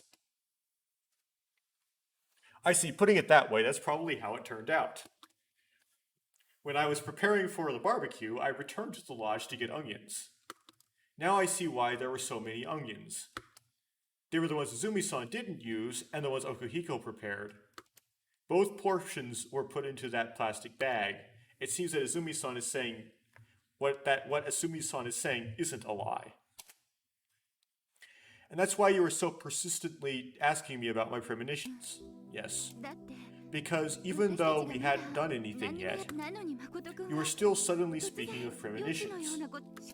And furthermore, every single one of your premonitions was correct. I didn't understand what was what. In reality, all my premonitions were correct. Despite being informed of this startling fact, it doesn't faze me. My senses might have already gone numb from all this information overload. Besides, to be honest, I feel a little relieved.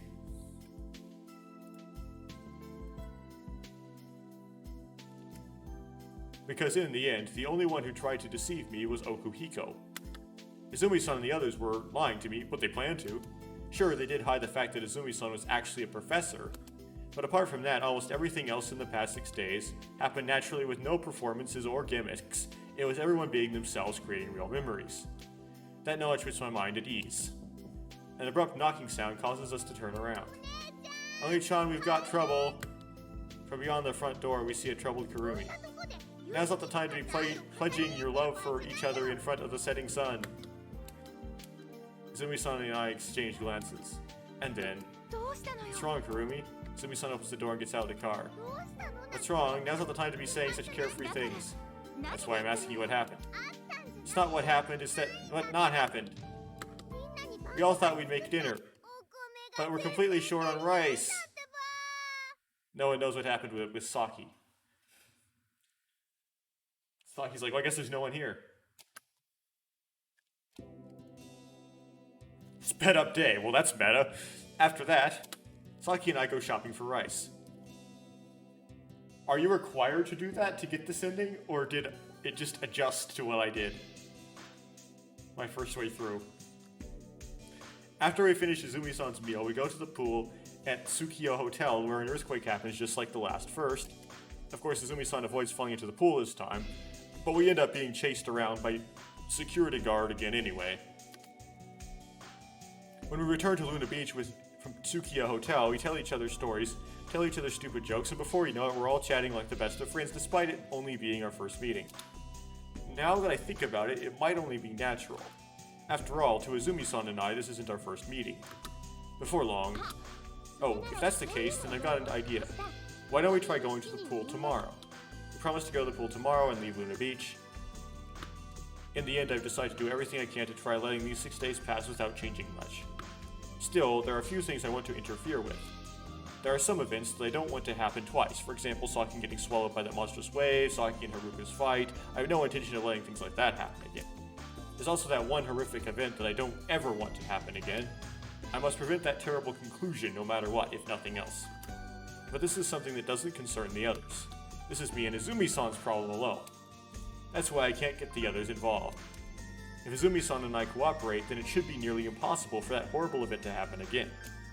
Judging from Izumi-san's state today, it seems she's probably thinking the same thing I am.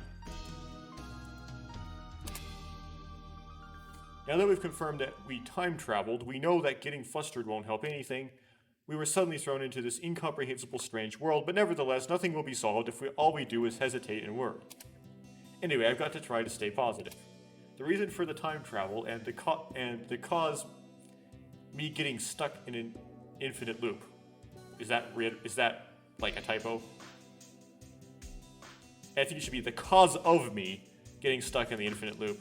There's still a lot of mysteries left, but at least there is a lot less compared to the number I had this morning. If I continue to move forward carefully, one step at a time, then sooner or later all the mysteries will probably be unraveled. Though I have no basis for this theory, I'm starting to believe that it's true. As it is, I'm stumped about the current state of affairs. Still, I have to keep my mind open to other possibilities. distortion. And now I'm standing on Moon Beach. Well, we're gonna play Persona now? I decide to tell the others go ahead, giving them this vague excuse. There's something I want to think about. When I told everyone that, Yuka, could it be about that experiment? Geez, even if you think about it, there's nothing to be gained, right? It's true that we were completely caught up in an experiment, but in the end it was suspended, so you need to just think positive about the whole thing. It seems that Yuka heard that about the experiment from Okuhiko. According to her, when Izumi-san and I talked in that scrap heap of a car, Okuhiko apparently explained the experiment to everyone. With this, there is no secrets between the 7 of us. No, that's not quite right, is it? After all, Izumi-san and I are keeping the time travel a secret. Well, anyway, that's all there is to it. Yuka, Haruka, and Okuhiko went back to the lodge while Saki returned to her summer house. All that's left on Moon Beach is my objective. That's right, the bell that I'm looking for. I don't know if the bell is directly connected to the tragic end Izumi-san and I reached, and the time travel or not. I don't know, but at the very least, if the bell isn't there, then the exact same history won't be able to repeat itself. Well, that's really forced. That's why, because the connection to the bell is not obvious this time. It just was in the dream, and because it was in the dream, it was there when it happened. Right? It's not like Yuka's ending where there was a talisman that said, like, at the sound of the bell at the end of the cape, they will break free from time. And actually, like, roped in the bell as part of it. Found it. Well, I think I quickly find the bell. It's on the sand, wet from the waves, a shining cold light. I pick up the bell and head towards the coastline road. As I walk down the asphalt road bathed in the moonlight, I look at a moderately sized stone. So I'll cosign this bell to oblivion. So that it'll never appear before me, ever again. I see a fragment of concrete a few feet away from where I'm walking. It's large and heavy enough to smash the bell. I place the bell in my hand on the asphalt, pick up the fragment of concrete, and with all my strength, get interrupted by something! I strike the bell from above. Wham! In the silent night, only the grave sounds of the stone colliding with something echoes. The bell has probably been smashed to pieces. As I think this, I turn over the fragments of concrete. When I do, it's gone. The bell is gone. I don't know, but the bell has disappeared without a trace. If there's no smashed up wreckage of the bell on the ground, then where might the pieces be of it stuck to the other side of the stone? But even there's not even a single trace of debris to be found. Why? The only thing I can see is the cold asphalt. In the cold asphalt is the vague image of my shadow cast by the pale moonlight. Well...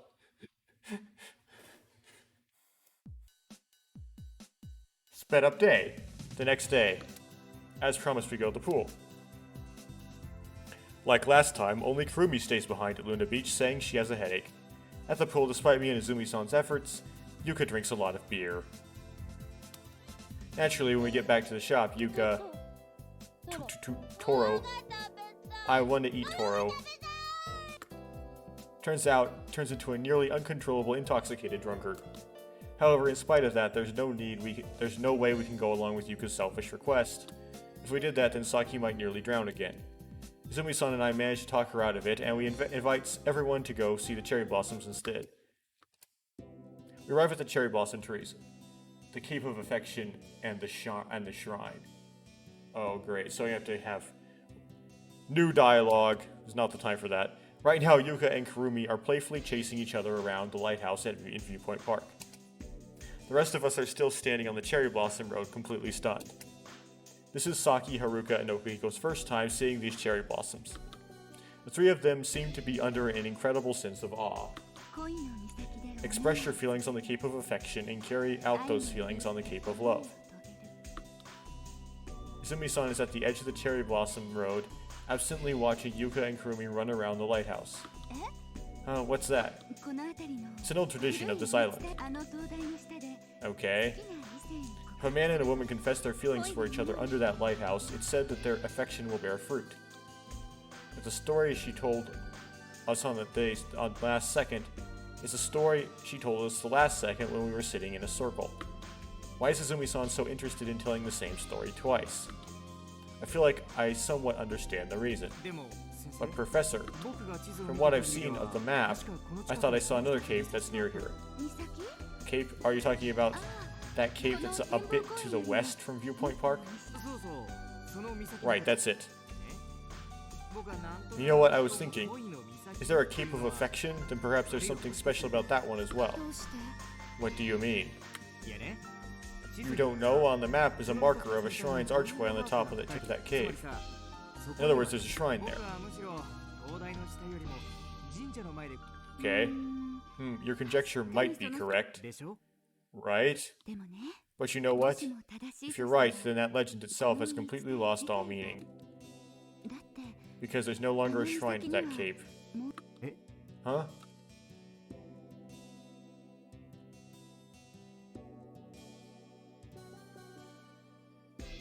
But they rebuilt it, and there is now. That shrine was destroyed 21 years ago by an earthquake. That's technically true. Of course, because it wasn't rebuilt, I'd say all that there's now is a thicket. That's also that is not true. Then what about what I saw on the map? It must have been a map made before the earthquake occurred. If not, then you must be using an old version that still hasn't been redrawn. Anyway, the shrine's already gone, so rather than confessing in a deep thicket, wouldn't it be lovelier to confess under this lighthouse with the great view after all? I see, that's true. Okuyo was convinced by her answer, but of course I know everything Izumi-san said just now was a lie. Obviously it's because I've seen that shrine before. Not only have I seen it, but I've been inside it too. Now that I think about it, on our way back to Luna Beach from the shrine, Kurumi said this. That shrine has a very nostalgic scent to it. It was the smell of the traditional clothes that Kurumi got as hand-me-downs from Oni-chan when she was younger. Izumi-san, Kurumi, and the shrine. Do they have some sort of connection? After that, we quickly move away from the topic of the shrine, and everyone is once again captivated by the beauty of the cherry blossom trees. We pass the time at Viewpoint Park idly. Where did these memories come from? Okay. One person admires the cherry blossoms in full bloom, another's thoughts turn to what lies beyond the sea. And yet another person frolics like an innocent child while trying to claw their way up the lighthouse. This is the first time I've experienced this past. A new reality has been born in this time. History seems to be in the process of steadily changing. In the end, Saki didn't fall into the ocean, and no one learned about the existence of the Shiki no Mori Shrine. If things continue at this rate, that horrible event will absolutely never repeat itself. This is the same as the Yuka ending. Okay, the future does not advance towards one predetermined course. It's possible that Izumi-san and I are changing the course of history with our intentions. In 5 days, we'll finally escape from this. From this abominable infinite loop. From this infinite loop. Huh? Suddenly I feel something bugging me. On the way back to Luna Beach from Viewpoint Park, I purposely slow my pace. Everyone's retreating figures become smaller. I freely think to myself. Infinite loop. If I think about the situation up until now, that conjecture certainly seems right. I've been infinitely repeating the days from April 1st to April 6th. That's why all my premonitions during the last loop were correct. It's because I had experienced everything before. I had memories of all of them deep in the nooks of my mind. However, they were all minuscule parts hidden within those nooks. In short, the memories I had in the last loop were very faint fragments. Though I sometimes vaguely recalled things right before they happened, those moments were rare. It was as if I had forgotten everything else. Then why is it that the current me has such complete memories? Because plot convenience. In the first place, just what is memory? What do we call a memory? What we call a memory is something that is etched into our brain, isn't it? If that's the case, then that means my current brain is the same as my brain just before I time traveled. If that weren't it, then I wouldn't remember the events of the last loop. To put it simply, me and Izumi's brains were somehow transported through space-time into our respective skulls. It's like, you physically take the neurons, you take that blob of gray matter, and you just you stick it into that skull from the past. You literally move the whole brain. When I think of it like that, I deride myself for having such ridiculous thoughts. I need to be more serious. That wouldn't even make a funny joke. Although I'm admonishing myself, I try to brainstorm some more. Ha, I see what you did there. But from then on, I just keep repeating the same question. Then why does the current me have complete memories? Because this is the second past. It's just how this game structure works. Just where do these clear memories come from? Huh. No matter how hard I try, I can't even find the thread end of the situation. The rest of the group is walking in front of me, the setting sun dyeing them red. I can clearly see the 5 of them innocently frolicking. Huh? 5 of them? Now that I think about it, Izumi-san's... How's that weird? You have Saki, you have Haruka, you have Yuka, you have Okuhiko, and you have Kurumi. Oh, Izumi's not included? Okay. Hey, Makoto-kun. Izumi-san? Geez, there's no need to be so surprised, is there? How long have you been here? All this time. You didn't notice? No, not at all. I was just doing some deep thinking. Deep thinking? Now you have to explain that, don't you? I was thinking about memories. Memories? Right, memories. Some sort of overplayed Maroon 5 song that I have never listened to. I was thinking about how this is probably an infinite loop. How would you say it's overplayed if you never listened to it? Secondhand information.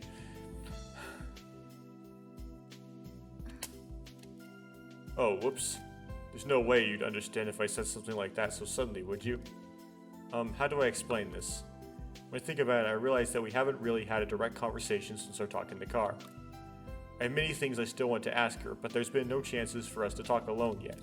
That's why I haven't talked to Izumi-san about the time travel or the infinite loop. Yes, I see. It's alright, you don't have to explain anything. I think I know what you want to say. Huh? In other words, it's like this, right? In the last history, your correct premonitions were memories of events that would occur in the future. The things you remembered were experiences you had from the first time you time traveled, so this isn't the first time you've time traveled. If you begin to think this way, perhaps you've been repeating the days from April 1st through April 6th for an eternity. In short, this isn't merely time travel, it's an infinite loop. Right, that's it. But I can't explain it with that alone. By it, you mean memories. Yes. Even though when I time traveled this time, I had clear memories of what happened in the past, the time before that, I forgot almost nearly everything. And you've been thinking about the reason why this whole time. Yes. And then Yuka thought it was the talisman. But then that wouldn't be quite right, because sometimes we don't see the talisman. Izumi-san's expression has changed suddenly compared to yesterday. That is to say, it is much clearer. Her face is more serene, as if she's broken through something, or has severed ties with her thoughts. How can Izumi-san be this calm? Come to think of it, aren't I incredibly calm myself? Hey, Izumi-san? Is it alright for us to be like this? Huh? Is it really alright for us to stay this carefree?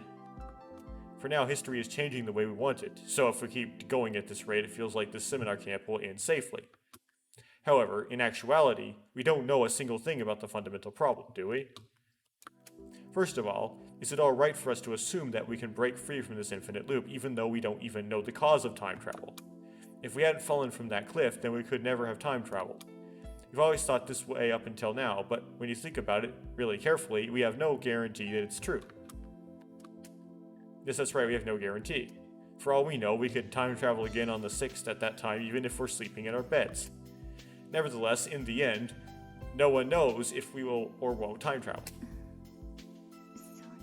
Yes, that's right, it might be exactly as you say. Then wouldn't it be best for us to determine the cause of the time travel as soon as possible? If we don't, then we may never be able to escape from the infinite loop for all of eternity. Izumi-san stays silent. It's as if she's having trouble finding the right words to say. Or could it be something else? She's thinking about Kurumi. Yes, I understand very well what you're saying, Makoto-kun. But you know, how should I put this? Anyway, there's 2 things I have to tell you.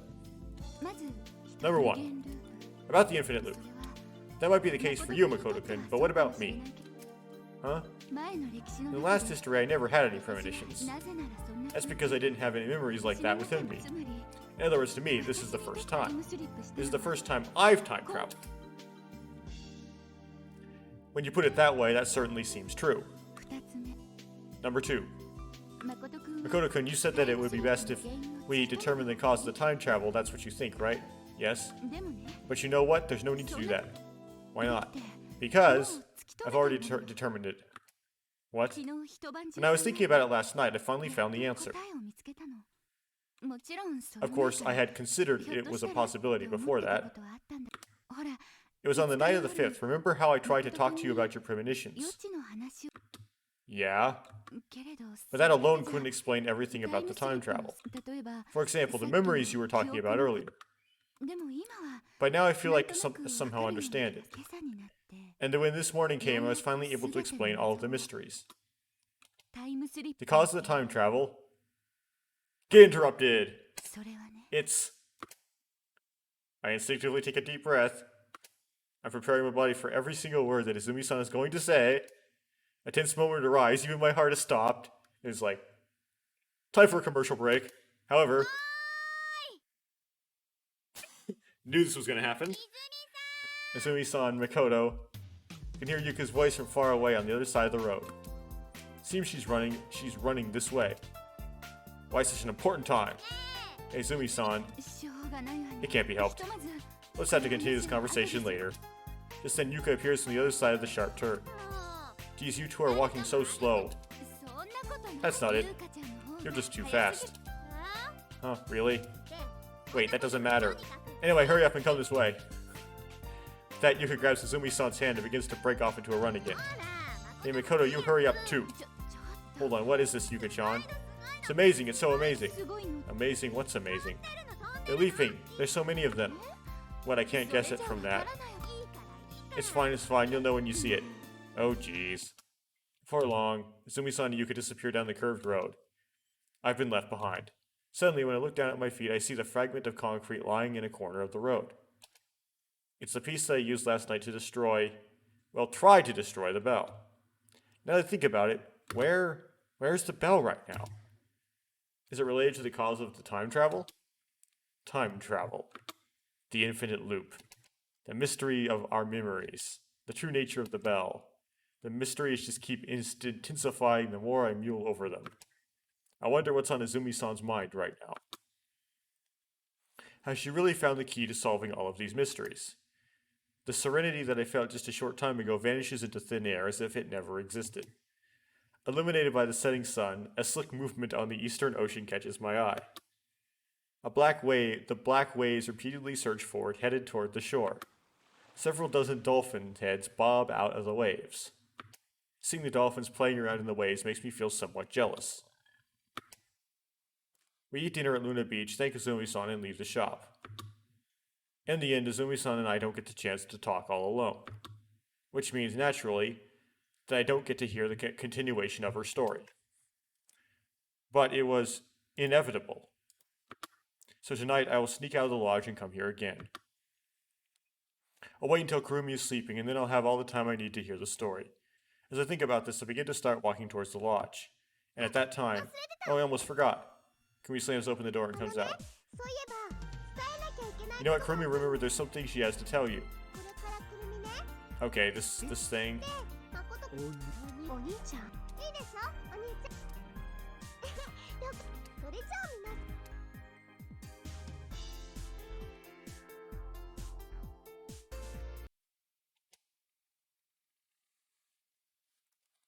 When we return to the lodge, I take a bath, brush my teeth, and lie down on the bed. I'm planning on going out tonight, so I don't change into my night clothes. Wearing my normal clothes, I blankly stare at the ceiling. Just then, someone knocks on my door. A quiet, gentle knock is like a whisper. The quiet, gentle knock is like a whisper. Now that I think about it, around this time on the last second, I invited Haruka to go fishing with me. Which means this is Haruka? Come on in. As soon as I speak, the person opens the door, revealing themselves to be Izumi-san? Shh, keep your voice down. Why are you here, Izumi-san? Well, I thought you might be concerned. Huh? The conversation we had this afternoon, don't you want to hear the rest of it? Yeah, so you came here to finish it? Besides that, I know you wanted to hear it no matter what. You wanted to know my thoughts. As she says this, Izumi-san slowly sits down by the bedside. However, I didn't get a chance to talk to you. The truth is, I was thinking of going to Luna Beach tonight. So it's actually pretty good that you came here. Izumi-san lightly nods countless times and gently looks into my eyes. However, for a brief moment I catch a glimpse of a shadow within that kindness. It seems that there's a pain lurking deep in her heart that she's enduring with all she's got. Makoto-kun, ready? Yeah. Concerning this story, I'm not sure how to talk about it. It's very complex. It's a field in two space. The cause of time travel. The issue of your memories. The situation we've been placed in. It's very flattering of your own plot if you say your own plot's complex. My plot is complex. Anyway, the situation we've been placed in now. It all comes from a phenomenon that cannot be explained from just one perspective. That's why, for sure, I don't think you'll understand this. No, I don't mean that I think it'll be too difficult to understand. It's just extremely remote from common sense. First, about Curie syndrome. I'll begin by talking about that. Wait a minute. Curie syndrome? Is that somehow connected to the time travel? I think that's something you can judge for yourself after I'm done talking. If you don't believe this story, then it's fine. Anyway, will you listen to my story all the way to the end? Yes? Izumi-san firmly grips the bed sheets.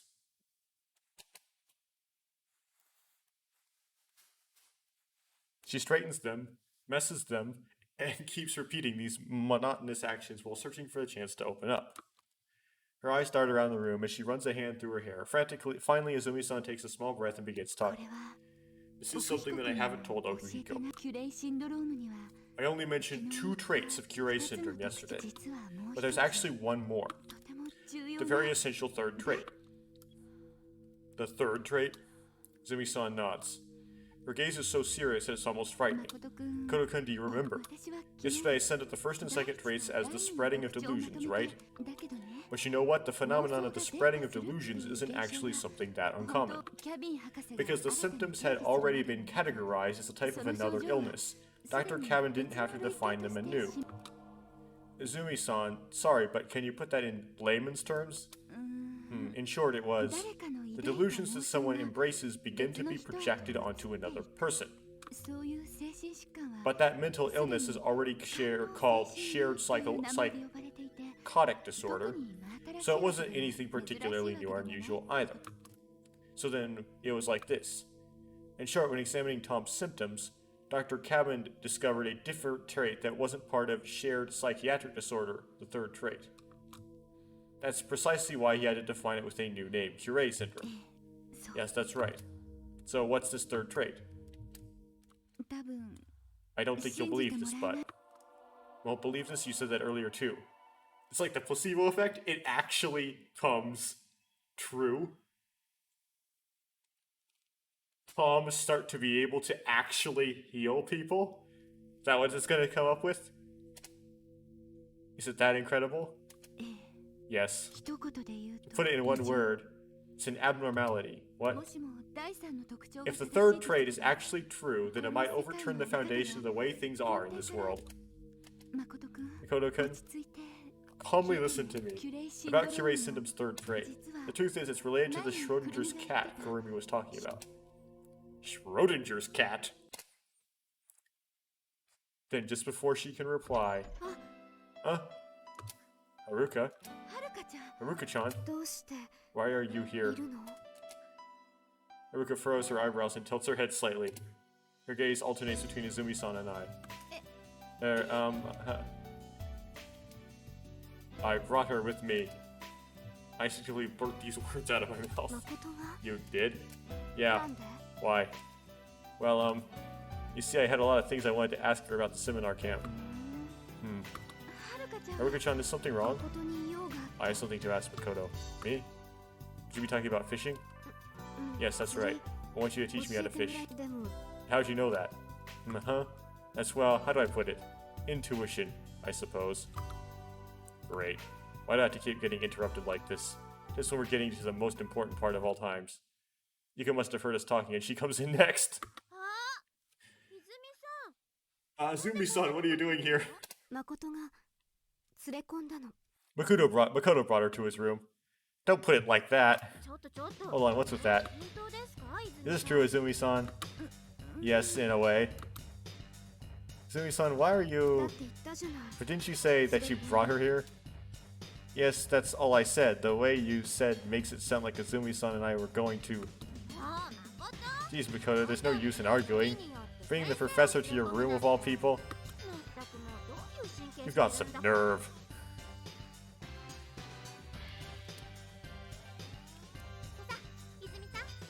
There, there, Izumi-san. You're not hurt, are you? 今日はもう遅いから It's late now, so come and sleep in my room. That's alright, you don't need to. Besides, sprite stack. Besides, I don't go back to the shop, Kurumi will. Oni-chan, why'd you come here? ここに来てたの Kurumi? You disappeared so suddenly, Kurumi was looking for you. As you can see, there's no need to worry. But what do you say, Izumi-san? What's going on? Why is everyone gathered here? And so Izumi-san and Kurumi decide to sleep in Yuka's room tonight.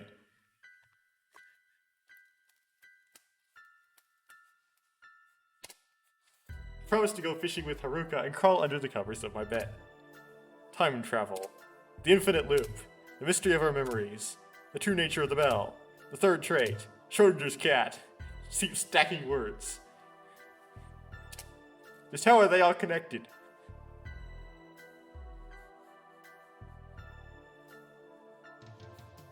Okay. I want to ask Azumi-san about the truth right now, but even though I want to, I can't. He's asleep now, stuck between Yuka and Kurumi like a sandwich. Okay. And just what is this Schrodinger's cat? What is the third trait? How are they related to the infinite loop? Huh. Alone in the dark, all I can do is sigh.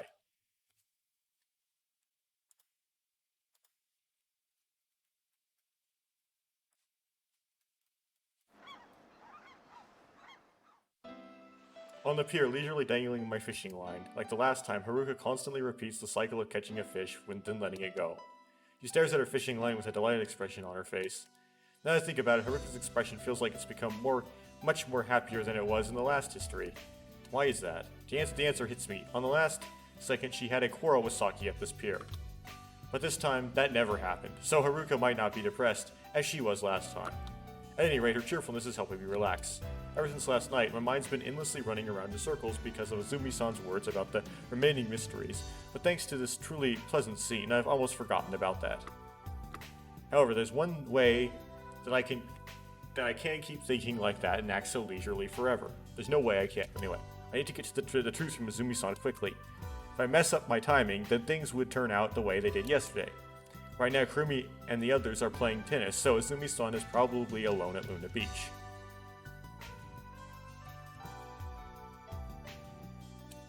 I gather my resolve and talk to Haruka. Say, Haruka, I've got a little errand to take care of. よし An errand? Yeah, I promised to meet up with someone today. よし I still want to fish. Okay, just wait here, I'll be back すぐっ soon. てどれくらい How long is soon? About 2 hours, 2 perhaps? 時間 2 hours? I don't think you'd call that soon. Well, I've done that before. Well, it certainly isn't soon, but it's fine, I don't mind. I'm really sorry あ about の this. 人に会いに行 We're going to meet with her, right? Huh? 先生に The professor? You're wrong. What are you saying, 大 Haruka? 丈夫 It's alright, I won't tell anyone. I'm telling you, you're wrong. Right? Seriously, you're wrong. Right? Anyway, I've got to go now. Right. I'll see you later. Right. Say, Haruka, do you really understand? Yes, it's alright. 私の口 My lips are sealed. Oh, brother. Rodinger.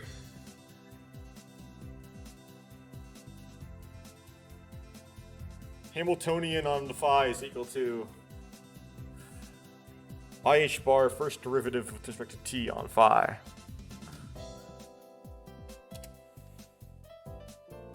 I quickly walk through the shopping district as I head towards Luna Beach.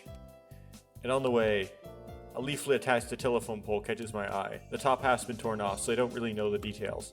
But on the bottom half is July 7th, Sunday, something festival.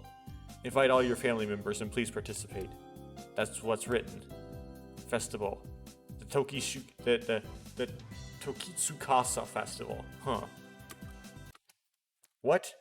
Tokitsu-sa. Uh, Tokitsuka. Yeah, Tokitsukasa? Okay, it's another word play. I would be that don't even know where to start with this. All of a sudden, Toria! I hear a shrill shout and turn around. It's Yuka. Was she at the nearby gift shop? In her hand, she catches a toy sword. This is revenge for my father. Prepare yourself. Ya. Hey, hey. This is the part where you say I've been killed. Ya. Okay. Sorry, but I'm in a rush. Wait, I shall take away your immortality. Who's immortal? Immortal. I have no death in me. That's why I won't die. I won't die because I can't die. I'll live forever.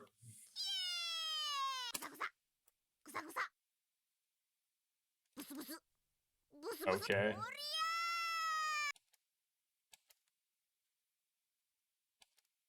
Sorry, I really am in a rush right now. I'll play along next time, okay? Jeez, what is it with that scary face? You're a real killjoy, you know? As she says this, she lowers the sword. So where do you plan on going? Well, am I going to see Azumi-san? What? There's no way that'd be it. Stab. It's written all over your face. Yuka lightly stabs my cheek with the tip of her sword. Hey, that's dangerous, you know?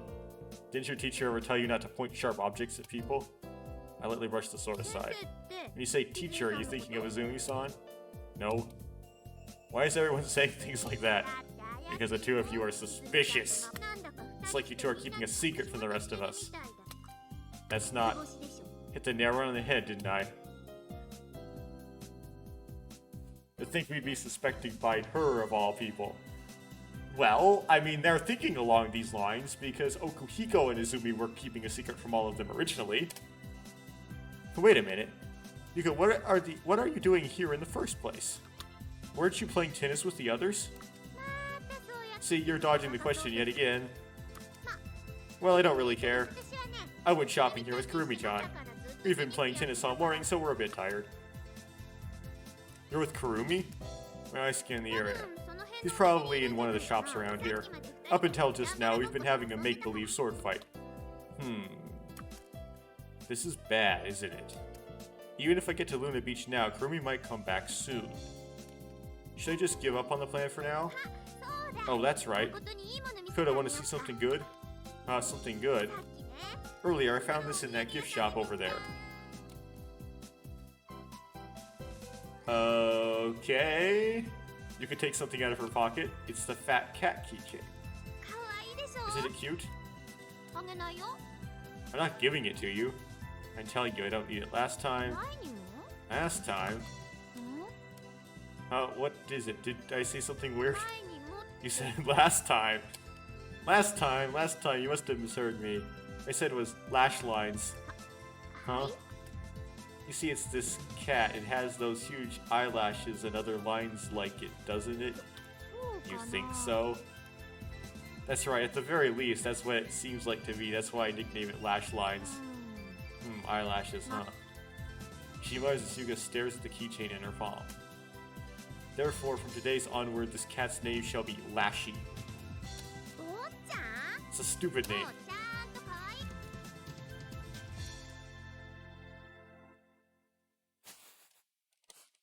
Okay then, nin whatever, something like that, huh? What's that supposed to be? Was it weird? It's completely weird. In the first place, that name isn't cute. Hey, you're the one who came up with it, aren't you? I wish I could say that out loud, but I resist the urge. Then what name do you have in mind? This cat's name is... Shrody. More trombone music. Shrody? Yeah, Kurumi-chan picked that out. It's the name of the cat in the manga Vane Island.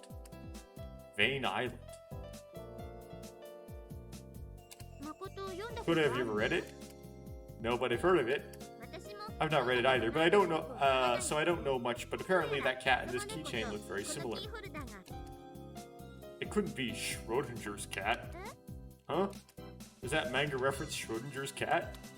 After all, it has a cat in it named Shrody. How did you know that? I thought you just said you haven't read it. As I thought. According to Kurumi-chan, the theme of that manga is Schrodinger's cat. It sounds interesting, so I'm thinking of giving it a read next chance I get.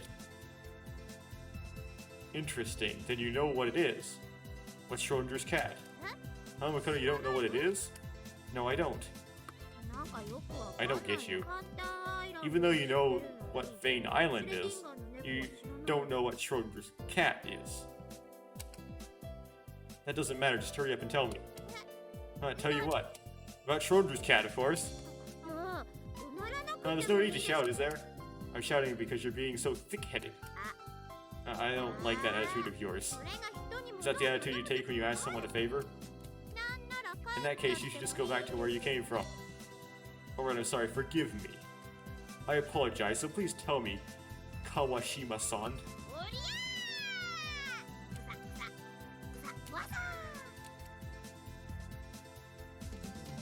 For some reason, Yuka suddenly stabs me with a toy sword. Ow. I've been killed. Save me. I play around, groaning in fake agony. Well, was that satisfactory? Well, it's good enough. Yuka says it swings the sword once and sheathes it in a scabbard on her back. So, what's Schrodinger's cat? It's obvious. There's species of cats that come from the Schrodinger province. Assuming that they're distant relatives of the irremote wildcat. Well, obviously Yuka would know. Are you serious? Nope, just kidding. Okay, I'm only going to explain this once, so listen carefully. Makoto-kun, your shoulders are trembling ever so slightly. You okay? Yep, you seem okay. Well then, where do I begin? First, Schrodinger was an Austrian theoretical physicist who created wave mechanics. No, he didn't create wave mechanics. He just went to a conference, or somebody, I forgot who, offhandedly mentioned, if electrons move like waves, then they should obey some sort of wave equation. Then he went home from the conference and took kinetic energy is equal to momentum squared over 2m plus potential energy, and turned that into a wave equation using the operators for momentum and energy that Heisenberg came up with. But anyway, he did not invent wave theory. He developed I don't know if you know who did that, actually. He developed a wave equation to describe the movement of electrons within atoms. Or the movement of electrons in any potential, not just the atomic potential. But okay, fine. Hold on. I can't understand any of this stuff. Is it going to get more complicated from here on out? Yes, it will be. I'm sorry. Are you going to be okay? Well, in short, Schrodinger was a very famous physicist. Actually, we more accurately describe him as a mathematician, maybe? If you keep that much in mind, you'll probably be okay. Okay, got it. Then please continue. And so, it was he who came up with the story of Schrodinger's cat, which is not a story, it's a way to mock quantum mechanics. Because even Schrodinger didn't understand it.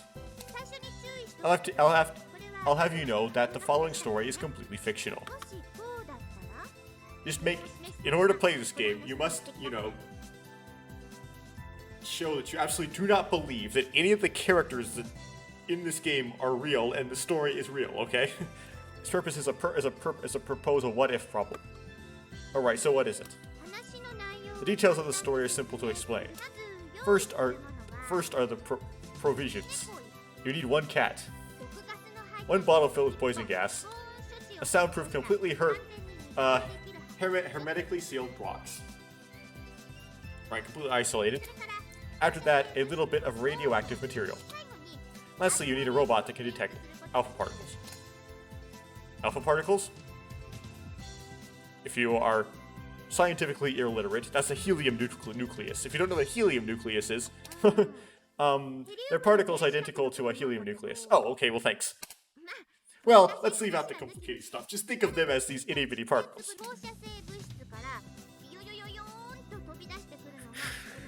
These itty-bitty particles come flying out of radioactive material. They are alpha particles.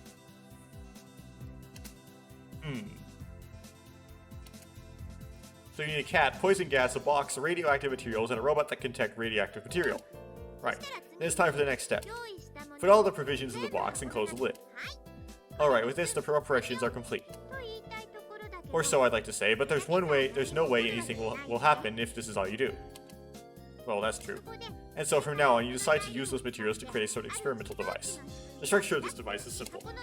If alpha particles come flying out from the radioactive material in the box, then the detection robot, let's call him Belly Kun Unit 1, receives the particles, and then releases a mechanism that makes the glass bottle with the poison gas go crack by breaking it apart.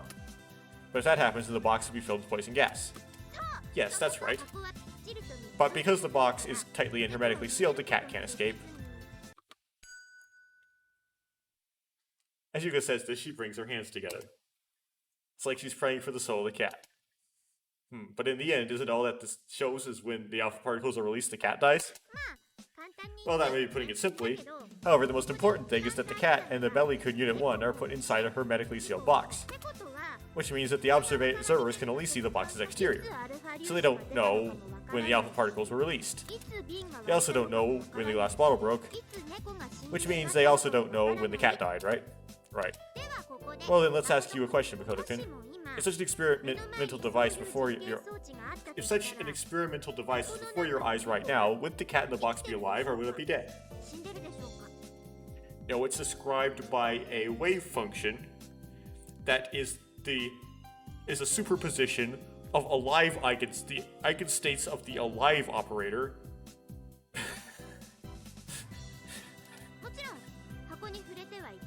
Of course, you can't touch the cat. And that's kind of the reason why the analogy doesn't make a lot of sense. Imagine writing down an operator on the system that describes the entire cat, whose eigenvalues are the deadness or aliveness of the cat. There's no way I can know it then, right? The box is soundproof, so if I can't touch the cat, there's no way I can know whether it's dead or alive. But wait. In the end, the cat's life or death status is affected by whether or not the alpha particles are emitted, so if I knew at the very least, then I might be able to make a guess. In other words, when did the radioactive material emit alpha particles? If I can predict that, then I would also tell the cat's life or death status, couldn't I? You're amazing, you're a smart boy. Except you missed the point of the whole thing. As she says this, Yuka draws a sword out of her sheath and whacks me on the head. That's right. If you know when the alpha particles are emitted, then you'll also inevitably know whether or not the cat is dead. However, you don't! These alpha particles are incredibly tiny particles, so based on laws of physics we experience in our daily lives, it's impossible to understand their movements. How to explain this? In short, the time when the alpha particles will be released is probabilistic and can't be known. So, in the end, the cat's life and death status also is only be judged probabilistically. That's the answer to the other question. For example, let's say, for argument's sake, if the probability of the alpha particles being released is 50%, that means that the cat in the box is half deadish and half alive-ish, right? You think so? If you think about it realistically, the cat's life or death status is either 0% or 100%. It's either dead or alive. That's not what I mean. This is the interesting part of the story. It's just like an eigenfunction expansion of a function. It's not as mysterious and, like, fun and exciting as you're making it sound. I said this earlier, but the time when the alpha particles will be emitted is probabilistic and therefore unknown. In the end, whether they are emitted or not is something that is unknown until it's observed. In conclusion, at that instant before they are observed, the state where the alpha particles are emitted or the state where they weren't emitted are coexisting together. Coexisting? Likewise, the same applies to the cat in the box up until the lid of the box is opened and you look inside. In that instant, it's been decided that the state where the cat is alive and the state where the cat is dead are coexisting together. Obviously, once you open the lid to see if it's dead or alive, one of those two states will definitely be decided. Yeah, I think usually what you do when you go with this, you bring up the silly stuff, is you decide to make a Schrodinger's cat plot, where the answer to a plot point could be different depending on whatever, right? Because you can't see inside. I know of an example, but I know it's a big spoiler for a game, so I won't say it. Obviously, once you open the lid to see if it's dead or alive, one of those two states will definitely be decided.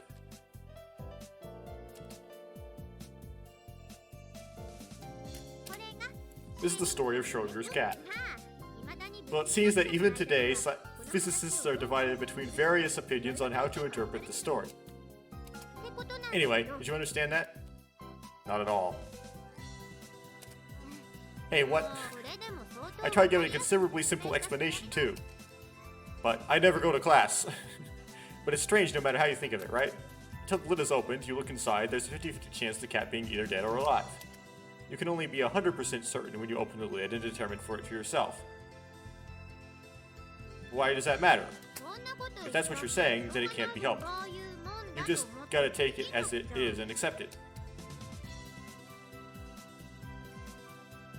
You don't think there's something strange with it? Not really.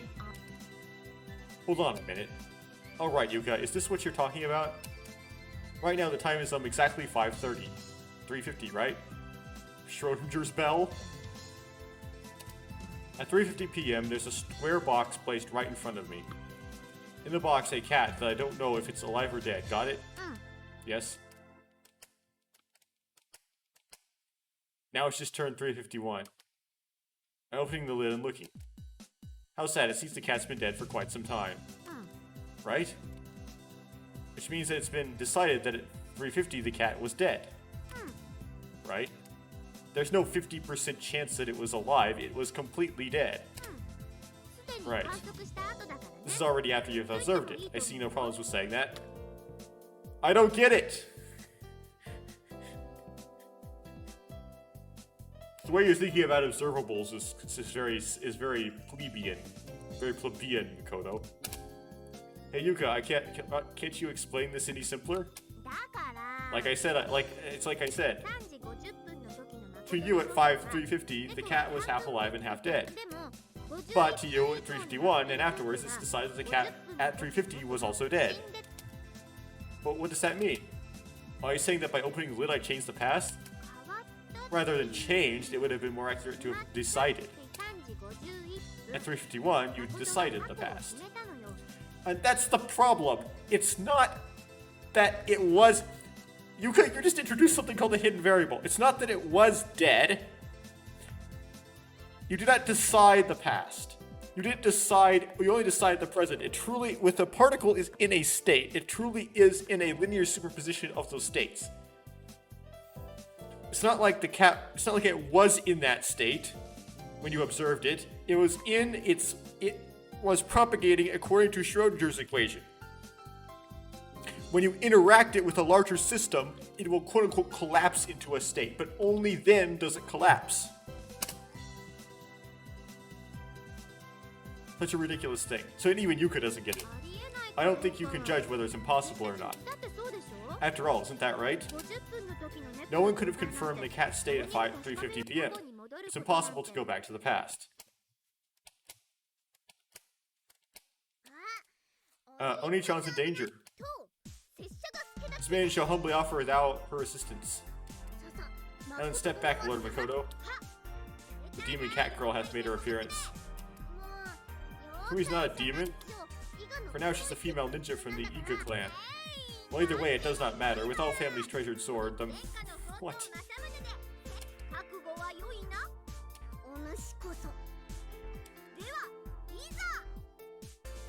What did they translate into early modern English from Japanese? Early Japanese? Yuka and Kurumi begin a make-believe sword fight using plastic swords. Honestly, I'm lost now.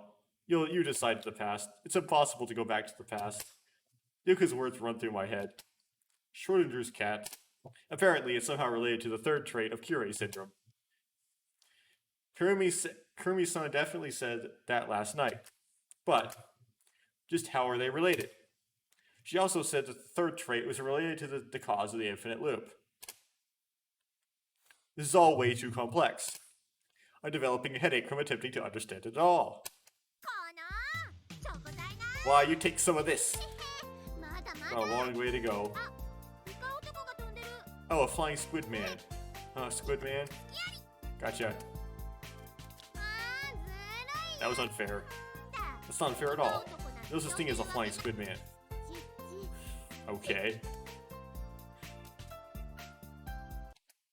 As I hear the playful voices from behind, I trudge along towards the harbor. おかえり。 Welcome back.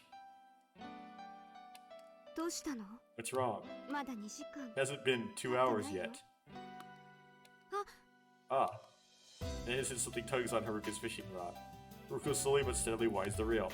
Her cheeks bathed in the setting sun glitter radiantly, and an innocent smile rises to her face. Nuka, Kurumi, and Haruka, they seem to be enjoying the seminar camp more than they were last time. Even though I'm acting like a jerk, the world continues to move on without change today as well. Okay.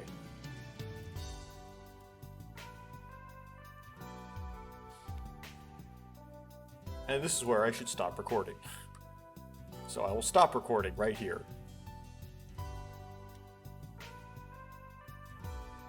What's the list of things again? Schrodinger's cat, the bell. Why sometimes he has his memories and sometimes he doesn't. There's an infinite loop. Okay.